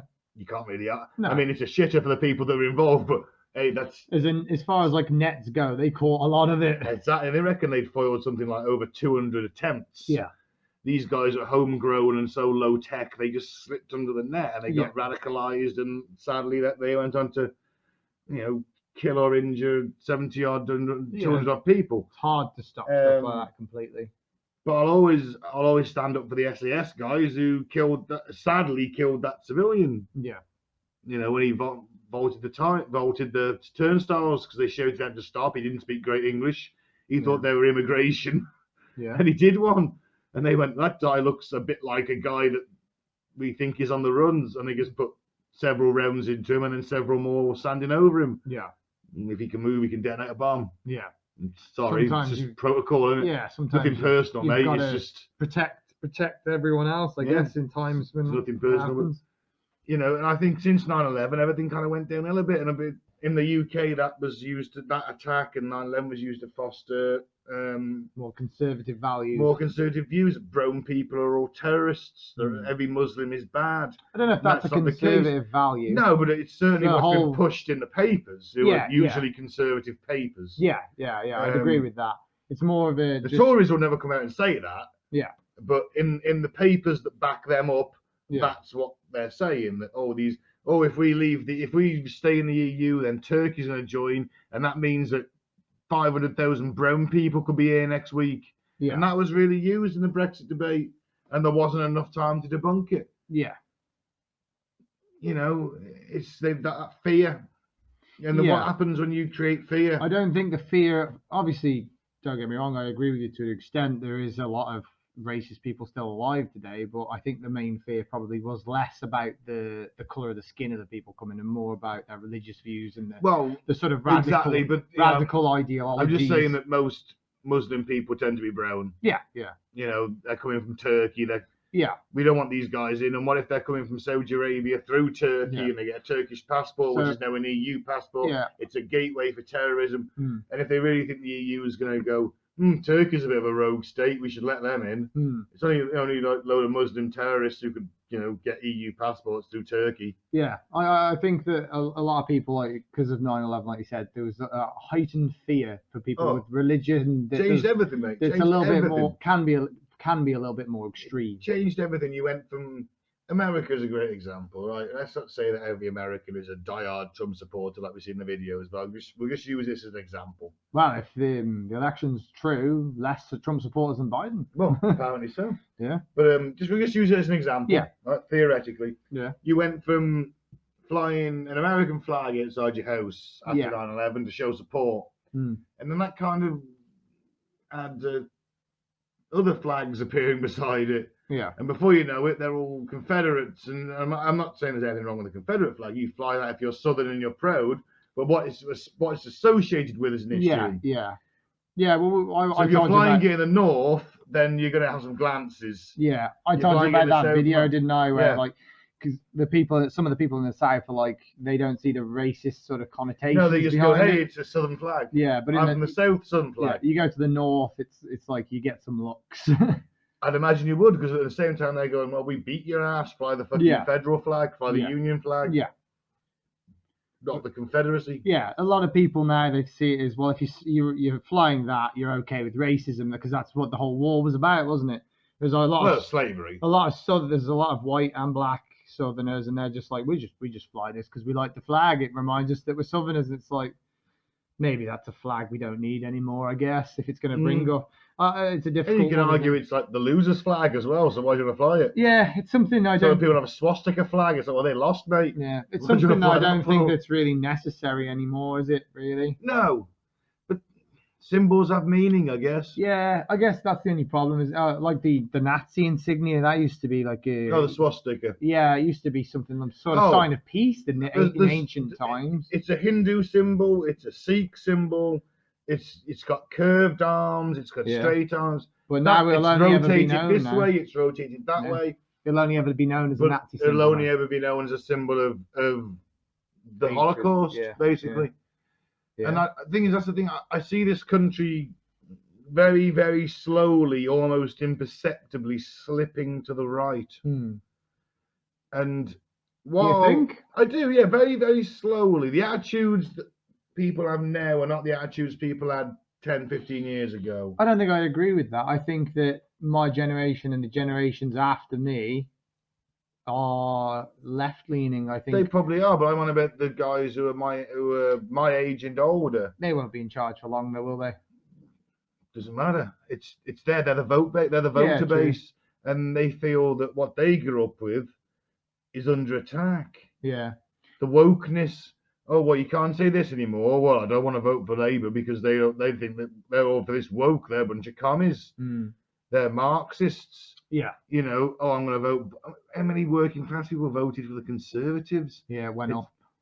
It was incredible. It's like I couldn't. 36 or 37% or something. I genuinely couldn't believe it. Yeah, because I Labour's honestly couldn't. historically Labour's the working man's Exactly. party. But the last election, you can almost say, well, you can kind of write it off because it was a Brexit election. Yeah, And Boris said, I'm going to do this. I'm going to have this deal. It's oven ready. It's great. And Corbyn was still going, which is wasn't what he wanted. It was what his party members wanted. People like me, yeah, who were given the say on our manifesto, wanted to stay. So he took that line. Was it the right decision? Well, in hindsight, no, it wasn't. I think But then he'd have lost party members, but they still wouldn't have voted for anybody else. I think So it doesn't matter. He should have just took the fucking thing. I think a lot of people that left voted for the exit. Brexit basically didn't have the information. No, they didn't. They should have had like a smaller sort of bullet point version of what would have happened for and against it, and they just weren't given that information. No. It was, do you want to stay or do you want to leave? I think I said this in a previous podcast. Is a lot of people, if they saw, oh, we're getting 300 plus million a week in the NHS, sign me up. Yeah. And that would be enough to flip a Labour voter like that straight away. Of course it would, but then you've got to remember that a left exit, Yeah. a Lexit in a way. Alexit. It's not which quite as sexy. Which some people did in the Labour Party want to leave.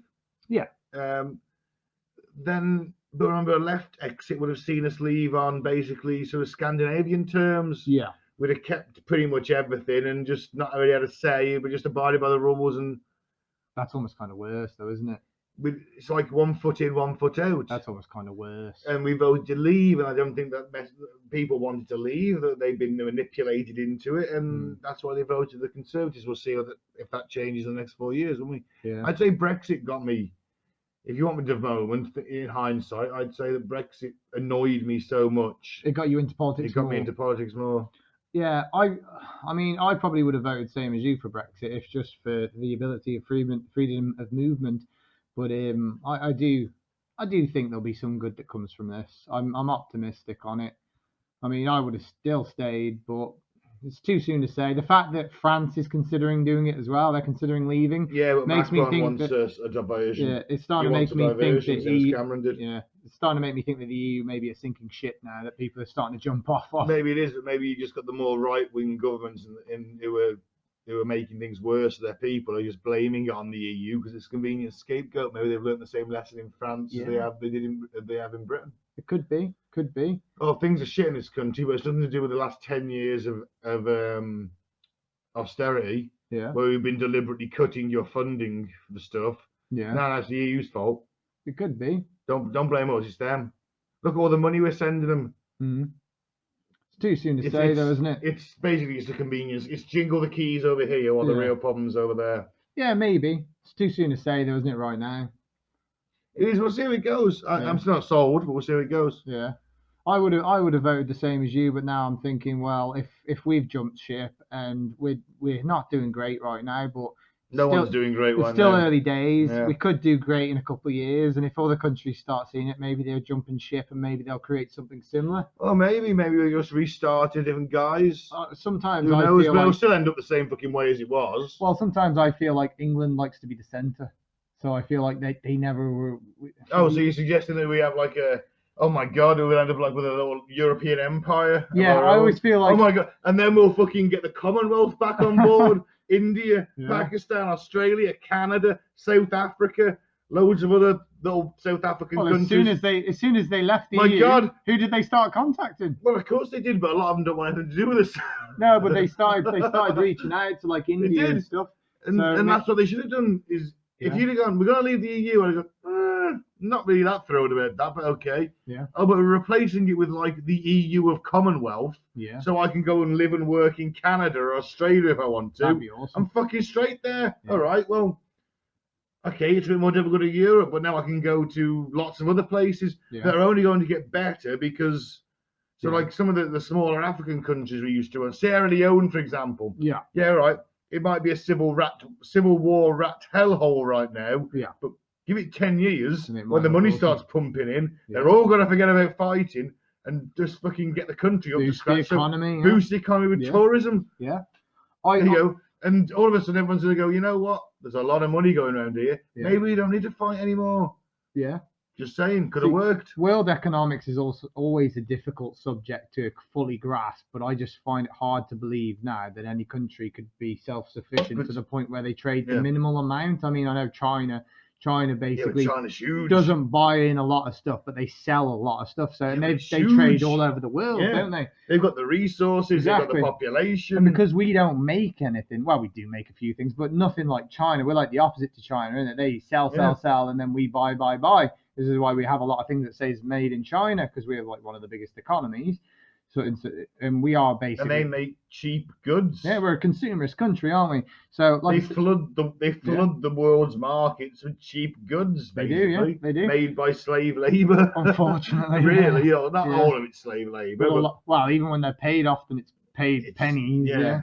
So that's depressing. It is, as I'm looking at my new phone and going, "That's a smartphone." Yeah. It is a smartphone. It's a blood phone. It's a blood phone, yeah.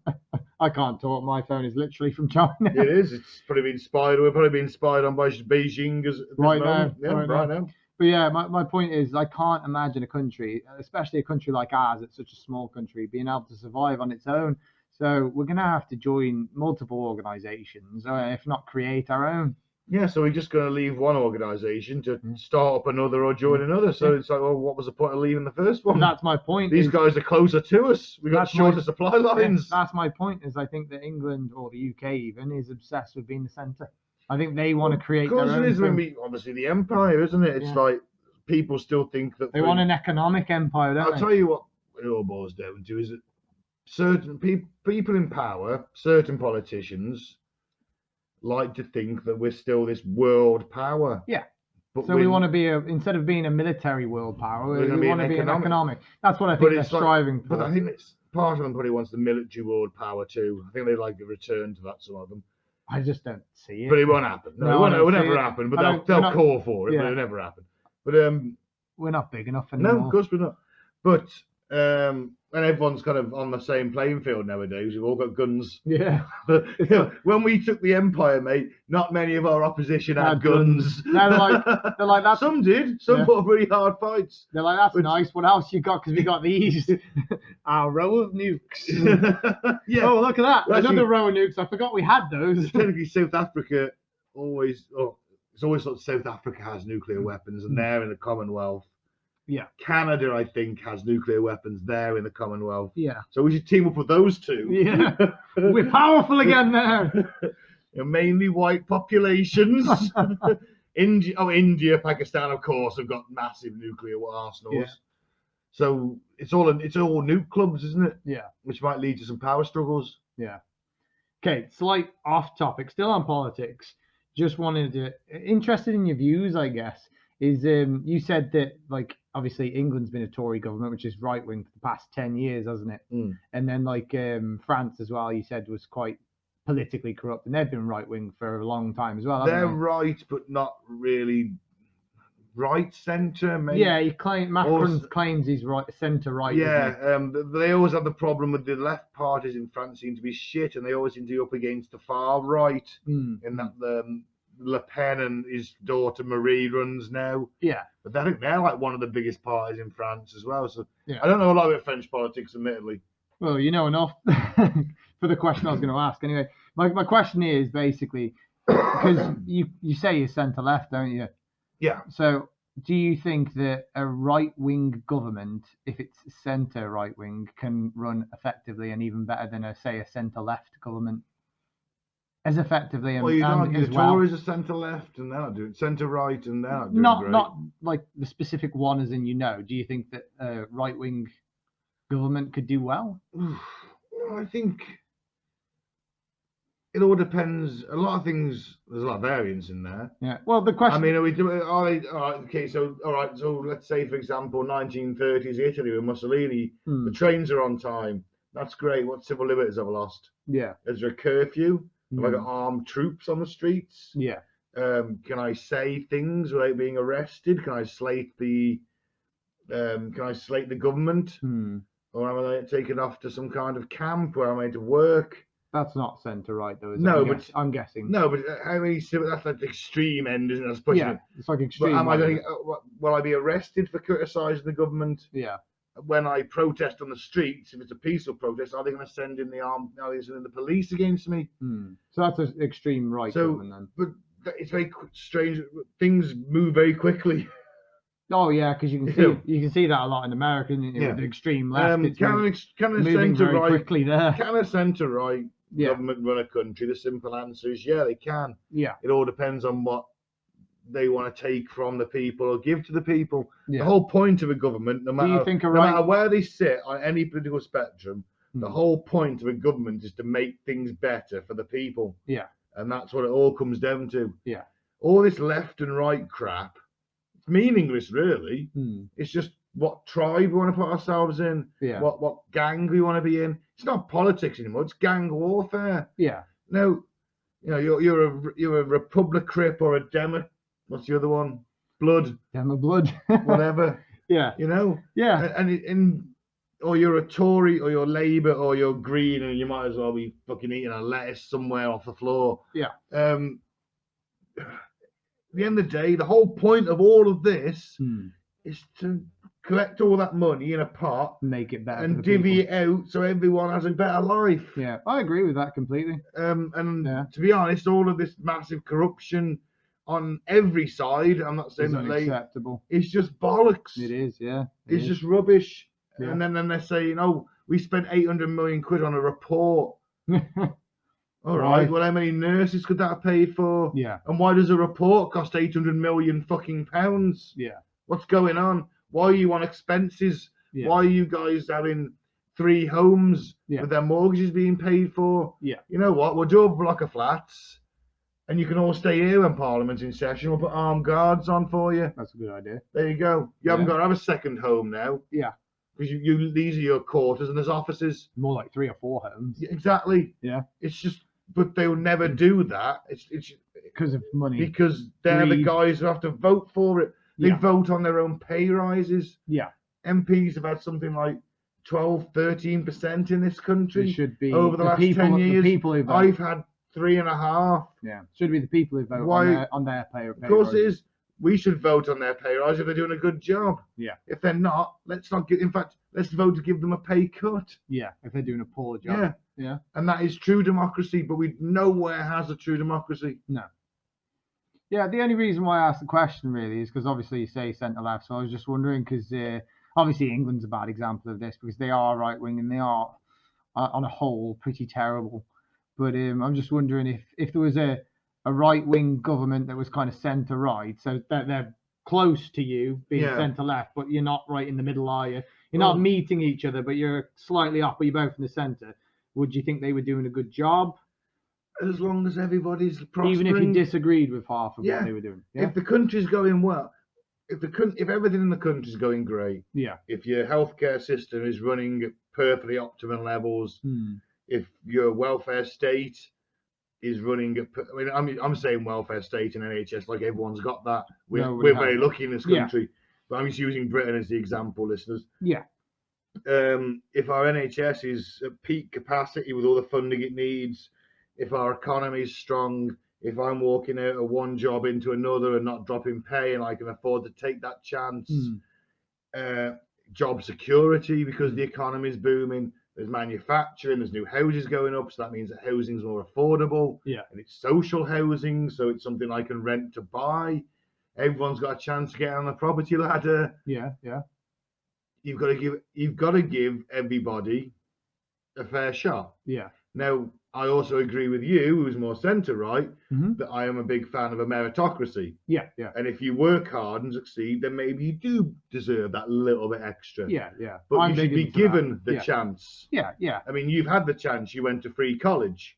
If you'd had to pay for that yourself. I was going to say it wasn't all free. It wasn't all free. No. But you still had the chance to do it. I already went to college once and did nothing. So if you'd have done it in the first place, it would have been free. It would have been free, yeah. The first lot of A levels are free. Yeah, yeah. So you could have been doing your job. I didn't use the original qualifications I got. No, and neither have I. I had to go back to college and do the personal training one. But yeah, I see what you're saying. Yeah. Yeah. Yeah. And then if you'd have wanted to go on to university because you got a really good grade in that, I'd say, okay, well, here's a grant. But if you fail, you pay us back. Yeah. Yeah. But if you don't fail, it's all yours. Yeah. Yeah. What a great incentive. Yeah. Do you think then that That money can make things better for everybody, can't it? The more educated people you've got in the country. what would be your sort of choice then? Like, if say if there was a certain amount of taxes, and obviously you were taxing people, like, because I know you're on about taxing fairly or maybe taxing the rich more. So let's say that system's already put into place. What happens if there's not enough money for making the standard of living great in every sector? Do you believe that maybe sometimes things have to give? So like, I do. I mean, so say, is there like a priority list? Like, does there have to be like, okay, then the health for you, say healthcare and the NHS staff and all that, do you prioritize them to say the welfare state, or is there like a priority thing in your perfect sort of utopian in my government? perfect utopia, everything just gets the funding it Yeah, needs. but let's say there isn't enough. But the funding. wealthier the country is, the more that's going to increase to the point where you might actually have a surplus. Yeah, but And having a surplus is no bad thing. let's say, for example, it's not, because I mean, COVID's happened, for Yeah, example, and the But economy's shit. then you've got that surplus there to pump the money in, the rainy day fund, as it was. Yeah, but let's say, just for argument's sake, I mean, we're saying this based on our country because it's really wealthy, but a lot of countries aren't really wealthy. So let's say you're going in and okay, argument's sake, we'll say you've just taken over a country that was extremely left or extremely right, and it was like basically a dictatorship. You're in charge now. It's quite a poor, and you've got to kind of pick. Do you have do you funnel a little bit into everything, or do you just pump loads of money into the best things? And if you have to pick and choose, it'd be the first things would be education and healthcare. Yeah, because we're quite lucky that we can. Education, healthcare, housing, hygiene. Yeah, that's your kind of in order. Yeah. I don't want the people getting sick. I need a workforce to make the country good. Yeah, I mean, I don't want to go on the capitalist model, but it's all I know, so I'm going for it. So I need the workforce to be healthy. Yeah. I need them to feel valued. I need them to have a decent home. I need them to have good home lives. I don't want them to be so miserable they go home and drink every night and beat their wives. Right? I want the population to be healthy, because at the end of the day, if we all work together, then I'm going to organise this, and you guys are going to do the hard work, admittedly. Yeah. But I'm going to organise this, and my people I nominate, or you nominate, are going to help organise this. Yeah. Then that's fantastic. And when the hard work is done, and it might be in 5 years, it might be 10 years, maybe it'll be your kids seeing it. Yeah. But your kids will have a much higher quality of life. Have a much higher quality of life. They're going to have a better standard of housing. They're going to have better education. They're going to have more opportunities. The wages are going to be higher. Yeah. So we might need a generation to do it. So we can pump in the money into healthcare and the economy, essentially. Healthcare, and then from there, education. Work on education massively before economy. I want the healthcare. I want the education doing. Yeah. And then I want housing, workers' rights. Then the economy. If they're getting a better job, the economy will improve because I have more money to spend. Yeah. It'll get there. Yeah. I'm not an economist. I'm making this up. I'm literally making this up on the fly. I haven't got a plan written in front of me. Yeah. But I'm not asking you to try, and I'm not going to be like, prove to me how this money. What I would want in theory. I just want to know your priority. It might take a few years. Yeah. Yeah. But if we've got a more educated population, they can ask for more money from the people in charge. Yeah. They can get more money that way. And as things slowly grow, and it was always slow growth, a slow, steady growth over a period of years, and you can say, look, we are growing. Yeah. We keep going for this. You keep going to school. You keep working hard. And say to the adults who aren't as educated, look, things are getting better. So it's kind of like almost, you've got more money in your pocket. We're putting money into this to try and make the next generation more successful. Exactly. And I don't think anyone would argue. We'll take care of you if you get sick. And then once your kids are more intelligent and stuff, they'll help boost the economy. So then there'll be more money to give you guys better jobs. And to look after you in your old age. You'll have a higher pension. You'll have better healthcare. Yeah. That's your trade-off. Yeah.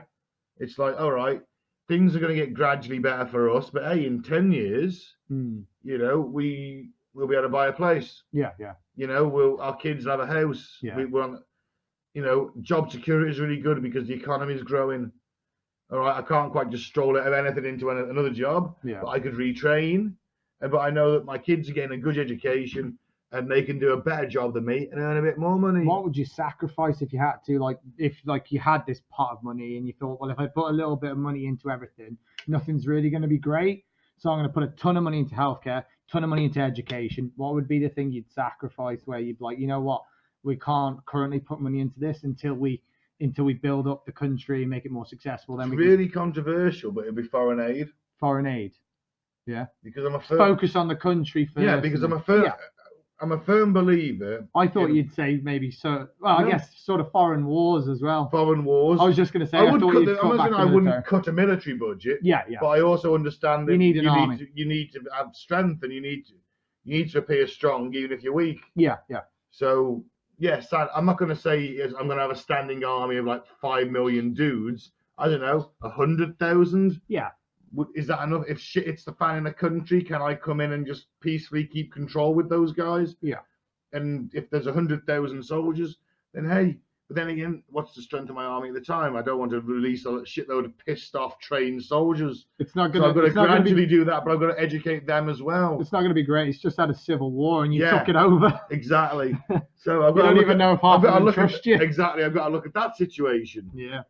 But if anything, I would say, okay, any foreign aid we've got going out, if we're looking at this as Britain, Cut that down.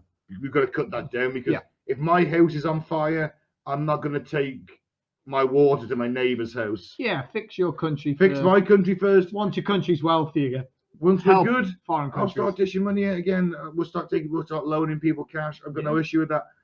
Give us 10 years, give us 15 years to sort this shit out. Yeah. And once we're back on our feet, we're laughing. Yeah. I mean, I understand that it's not easy. I'm really oversimplifying things because I'm drunk. Yeah. And I don't have I'm making them on the fly. Oh yeah, I'm not asking you. You've not got a degree in economics. I'm not trying to get that sort of. I just wanted to see where your sort of priorities lie. But I also let the people invest in their community. Have community banks. Oh, that's a good idea. You know, there's a thing called the Preston model. Check it out. I haven't researched it fully myself, but Preston in the UK basically introduced a community bank, which could offer people loans, business loans, To build up the community. To build up the community. Oh wow, that's good. Mortgages with lower interest rates. Yeah, that's a good But idea. everyone, everyone puts their money into the bank, and then the bank can, do what it's going to do. That's a cool idea. Yeah. I like that. Yeah, man. So maybe you go for that. You got to put the money back into the country. Yeah. To get it out, and if that means a higher tax on the wealthy, well, that's happening. Well, sorry, you've got the money. Yeah. We need the money, and you've got it. Be glad I'm not taking it all. Yeah. Because you guys may have caused this last civil war, you fuckers. You may be glad I'm not taking it all. Yeah. I'm going to take a higher cut. And if you want to leave, that's fine. You can leave. But I'm taking that cut, and I'm going to take an extra 2% for you leaving. Yeah. Yeah. Simple as. Yeah. And, if you want to go, that's fine. But you're never coming back. You will never come back. Your citizenship will be stripped from you. Oh, okay. Yeah. Because if you're not prepared to stick around and help out when the times are tough, you don't deserve to be When here it's when the wealthy. times are easy again. Yeah. Yeah. So you're never coming back. You've lost that. Yeah. That's gone. Yeah. You will never be welcome back in this country. And if you are welcome back in this So it's country, like, hey, I know that. I know who you are. Take the if you mustache do off. come back in here, I will personally have you shot. Yeah. You're like, I know who that guy is. He's just got a fake mustache on. Get him out of here. Yeah. He's like, I've never been here in my life, sir. But yeah, it's that's my theory. It's just you've got to make things better for people. You're in charge. So do you think then the pot here in our country, going back to our country now, is substantial because we're like the fifth or sixth biggest economy? Yeah, but I think most of It's our money's in substantial, Panama. and they're just basically funneling it to friends then. Yes, and I think So- I think most of it's in fucking Panama. Would you say that, like, obviously I'm not talking about every country in the world, but in terms of Western countries where like freedom is a little bit more like realistic, because a lot of countries it's obviously aren't still free, like China, for example. But in terms of Saudi Arabia. in terms of Western countries, yeah. do you think we're maybe one of the more corrupt in terms of politicians? Because judging by our own PM, yeah. I mean, we were talking about this yesterday, the COVID thing with Matt Hancock, Yeah. where his mate, his next he's door a neighbour. pub landlord. It's his next door neighbour. Yeah, They're like, but he runs buddies. a pub. yeah, They're mates, and this guy runs a pub. yeah. And it's like, hey, can you make masks? He's like, don't know, never done it before. I'll give it a go. I'll give it a go. Here's 30 million quid's worth of government money. That is ridiculous. They did the deal over WhatsApp. That's professional. These things need to go to tender. Yeah. I know it takes time, Yeah. but just don't fuck about as much. Yeah. Go, look, all right, you send out an email to every single PPE company in the UK. Yeah. We need this amount of masks off you at this fucking price. Yeah. Negotiate. Yeah. You've got, okay, it's 2:00. You've got till 6. Yeah. You either accept the offer or you don't get the business, and we divvy it out to the others that will accept. It's up to you. Right, last bit of this question then before we move on. Obviously, the Tory government's been awful the past 10 years, and I think that's really frustrated you. And do you think Labour will get in the next sort of election, or do you think he'll get in maybe the next 10 years? I honestly don't know. Would you like it to? I'd like it to. I think Keir would be a decent prime minister. A lot of people have accused him of lacking a spine, but yeah, I personally think that he's gone into a wartime government situation. Because let's face it, we have been fighting a war for the last year on COVID. COVID's a war, yeah. It's a war on the economy. It's a war on the citizen health. Now Keir has kicked Boris's arse in Parliament, and I don't think anyone can agree with that, when Boris has done wrong. Mm-hmm. When Boris has done right, Keir said, okay, fair enough, you've done well there. Yeah, he's because we've all got to work together on this. Yeah. When this is over... He's been tough on him, hasn't he? But sometimes it's needed to be. When this is over, next December, when we're all sort of settled back to normal, right, then we'll see a different Keir Starmer. Mm-hmm. But he's kind of seen this as Second World War scenario, right? You've got Churchill, Labour, the Lib Dems. They all work together because there's a war on. Yeah. There was no bickering in Parliament. Political views are put aside. It was for the good of the country, and I think that's what Keir's tried to do for this. The bickering's still going on. The bickering is still going on, but he's trying to just look. And yes, all right, some of the votes he said to Labour to abstain on have been quite shocking. Mm-hmm. But at the same time, the Tories have done a dirty deed by sneaking that little clause of, I don't know, we're knocking 20 quid off universal credit a week into another bill, which is like, oh, we're going to put 600 million quid this week into buying PPE.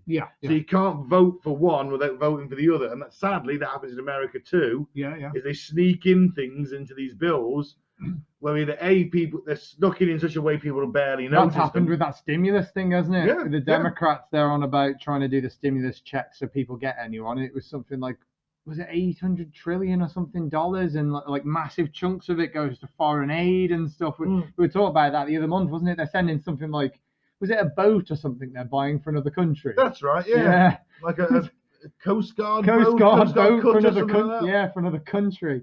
And they were sending, I can't remember what country it was, but they were sending funding for gender studies in a foreign country or something, and we were like, what? Yeah, that was it, gender funding in Pakistan. Yeah, that was it. And why?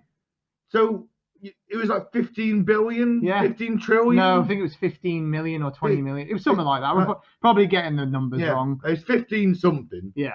Million, billion, trillion, whatever. It's a lot of money. Yeah, it was a lot of money. Too much to give to a country for gender studies. Too much to give to a hardline Islamic Shia law rule country that is not going to open up on gender rights anytime soon. Yeah, an overly woke politician was sat down like, you know what, let's see if we can make them a little bit more woke. No. It's like, mate, it's a waste of money. They're not going to change their mind. They'll get there in their own time. Yeah, leave them to it. We may not like the way they do it, but they're not fucking us off. No. And there's Americans that are starving. Give them money. If people can't pay their mortgage, the Pakistanis don't need 50 million quid to spend on gender rights. Yeah. They don't have any gender rights. Where's that money going? It's a waste of money. And I'd honestly love to sit through a list of expenditures. Yeah.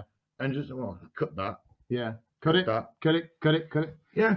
That's a conservative value, that is. But it is, but it's unnecessary. Yeah. And I want to put that, I don't want to take that money and keep it or put it into my mates. I want to put it into, I used to watch, there was a thing, a weird news article we had on Cutting to the Ball. Yeah. My other podcast. And it was like, our council's paying someone 35 grand a year to be a baby changing coordinator. I mean, what the fuck? Yeah. You don't need.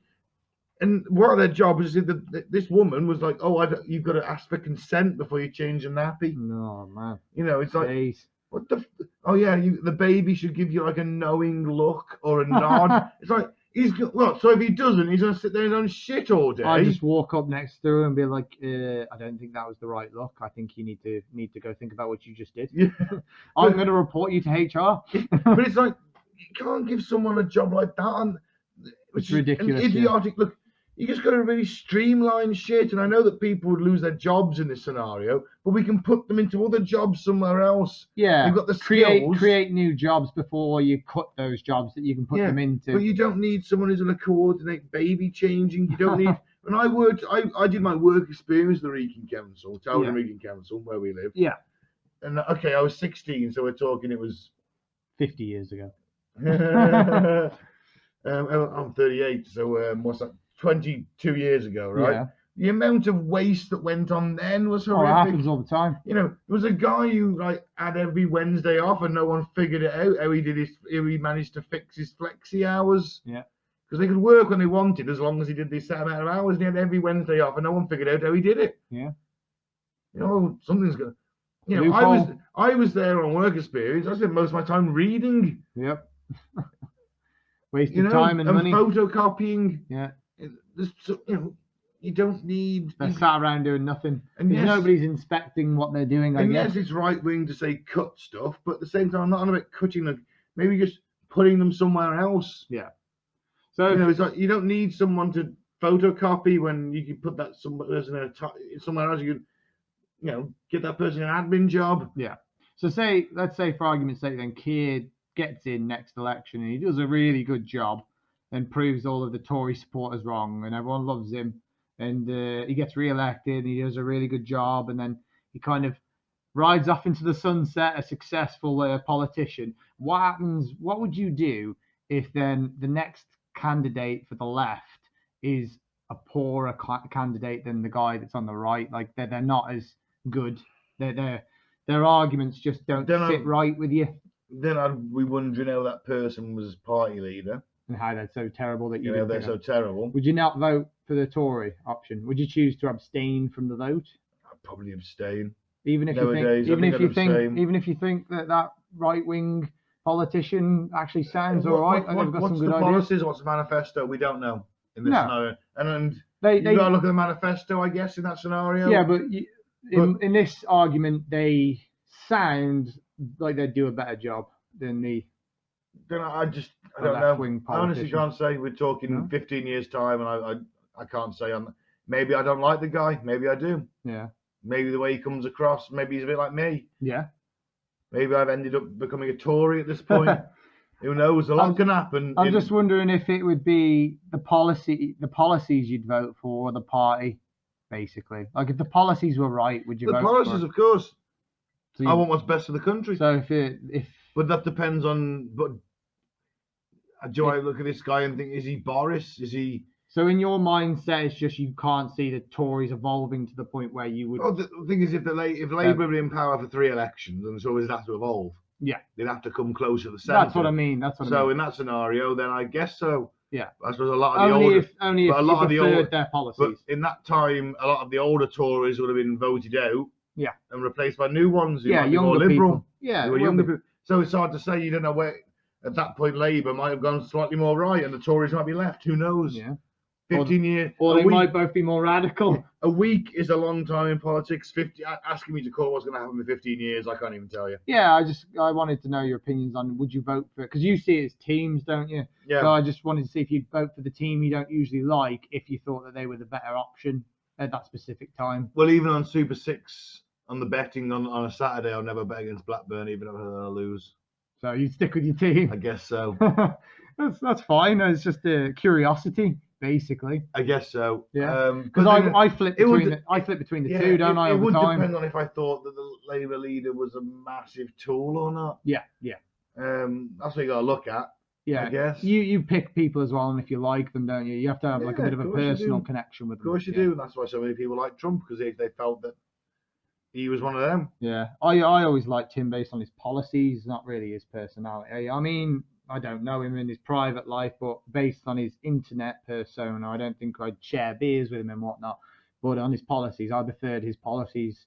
I'm more of a kind of don't really care who the person is as long as they do the job right. I don't really care which team I'm on either. I guess that's why I'm not very good at team sports. I don't have any team pride. It's just like if that guy does a better job at the time, like right now, if you ask me who to vote for, I would vote for Labour because in my opinion, Boris is doing a terrible job, and Rishi did a good job at the beginning, but his policies to attack the self-employed when he's basically fucked us over for half a year. Yeah. And it just seems like it's getting worse. So I personally would vote for Labour because I think that they're doing a terrible job. But in 10 years' time, if there was a Tory and I felt like they were doing a better job, I'd vote for them. It wouldn't really matter. It'd just be based on who I thought was doing a better job at the time. You know, we all get more conservative with age. That's true. You know, one day we might vote Tory and regret our Labour vote. Who knows? Yeah, people do tend to, as they get older, they end up enjoying the state of the world. Like, we want progression as a young child. I want things to stay the same. Yeah. When you get older, you want things to stay the same. Yeah, as a kid, you don't really get any say, do you? So eventually you're like, I want the world to change, so I have more of a say. And as time goes on, it starts to change. And you're like, oh, this is amazing. This is fantastic. And you hit 20 and you're like, wait a minute. Things are still changing, but I think it's awesome right now. Then you hit 25 and you're like, wait a minute, this is the music people listen to? This is the politics people are interested in? And you get to 40 and you're like, am I a dinosaur? Mate, it's already happened. It's already happened for you, has it? I'm not far behind. Look, I'll end the show on this one last quote. Yeah. And if I'm going to be quoted on anything, quote me on this. I always knew the world was going to overtake me at some point. I wouldn't understand the culture, the trends, the fashions, wouldn't get it. I always knew that was going to happen. Yeah. I never expected it to happen when I was 35. When did you expect it to happen? Is that when you felt like it happened, 35? Yeah. 35, 36. When did you expect it to happen? When I was like 45, 50. You thought, Well, maybe I had kids of my own. And they'd be like, hey, you're not going out wearing that. Yeah, they'd be like 15. They'd be like, what? You don't get it, Dad. It's like, yeah, I fucking do, mate. Come on. Yeah. Do you know what I mean? Well, I mean, I'm 30 this year and stuff baffles me now. It's like when we were kids, when I was a kid, I mean, when you were a kid, it was like the 1920s. When I was a kid, I remember my dad, he got his first pair of Crocs and we mocked him mercilessly. And now all of the new generation, it's like ironically cool to wear them, isn't it? And the whole generation, the next generation, like these 18 and 19-year-olds, they're all wearing Crocs. They're wearing like these high-end outfits and then terrible, brightly coloured Crocs. You know what? I wondered why I've been seeing more Crocs about. Have you noticed? Yeah. It? And you're like, what the fuck are they wearing? I mean, I don't keep my ear close to the ground on these things, admittedly, but I was like, what the fuck are they wearing them Crocs for? And that might be out of fashion. Why are they wearing Crocs? That might be out of fashion. Like I said, now I'm nearly 30. I don't have a clue what's going on. No, mate. But I started seeing that in like sort of fashion things. You'd walk past like a shop window. There'd be like this high-end model and she's sat down on a chair, this really nice outfit, and then she's crossing her like legs and her feet. You look down at her feet and she's got Crocs on. You're like, what the fuck? I think we can probably both agree that all pairs of Crocs I've ever made need to be collected, gathered, and burned. And it would probably go into the atmosphere and kill the earth. Yeah, it probably would. It needs to be gathered, collected, put on a spaceship and fired into the sun. Yeah. Not our sun, though, a different sun. Because the sun would probably explode. You'd have a solar flare and the kill Crocs. us all. They're like a giant nuke. Who knew? And people were wearing them on their feet. Even the sun doesn't want them. He just rejects them, fires them into the universe. Yeah, your thought was deep, man. I think my final thought on it would be the Batman quote: "You either die a hero or you live long enough to see yourself become a villain." Yeah, pretty much. Like literally every person that hits like 50, the young people all hate them. Yeah. And I think that's why old people, when they get to like 70 or 80, they're really like nasty and bitter to young people. Because and the fact that they're old. Oh yeah, they're old. They're like, I was young once. I want that again. Yeah. I want a maintainable erection. But they're almost like. That's for an 80-year-old, not me, by the way. I'm fine with that. I bet you are. I am. The fact that you should see me go. The fact that you needed to confirm that on air. Just saying in case the listener didn't. Yeah. He's like, don't worry, ladies. My erections are proud and prominent.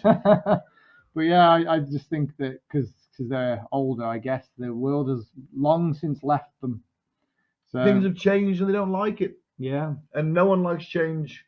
I guess that's especially when you're old. I guess that's why politics kind of does this whole circle of sort of power transition, doesn't it? Like every 20, 30 years, there's like a cycle. Oh, look what Daenerys said is, Targaryens on top, and the Baratheons and the Starks. Yeah.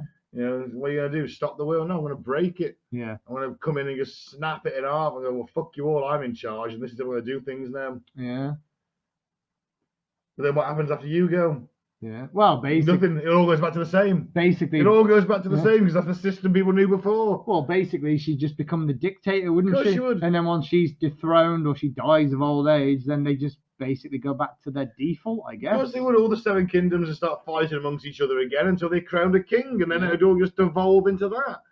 She'd come in, break the wheel for a generation, and that'd be it. And that's politics. Like- You break the wheel for a generation, then it just devolves into madness again. Yeah, so I guess the moral of the story is humans are inherently corrupt. No, the moral of the story is, We just if at first you try and you succeed, and then you fail a bit further down the line, you should have never tried. Well, that's not a very good sort of motivational speech, is it? You're like, you probably just shouldn't have. Just give up. Give up now. Yeah. It's not worth Don't trying. bother. Just vote me. Vote for me. Yeah. I'll sort this out. I'll save the I'll world. sort this mess out. And then I'll become the villain that I always was. Not very good advocate for You'll have left-wing You'll politics have 30 there. great years. And then we're going full Cuba.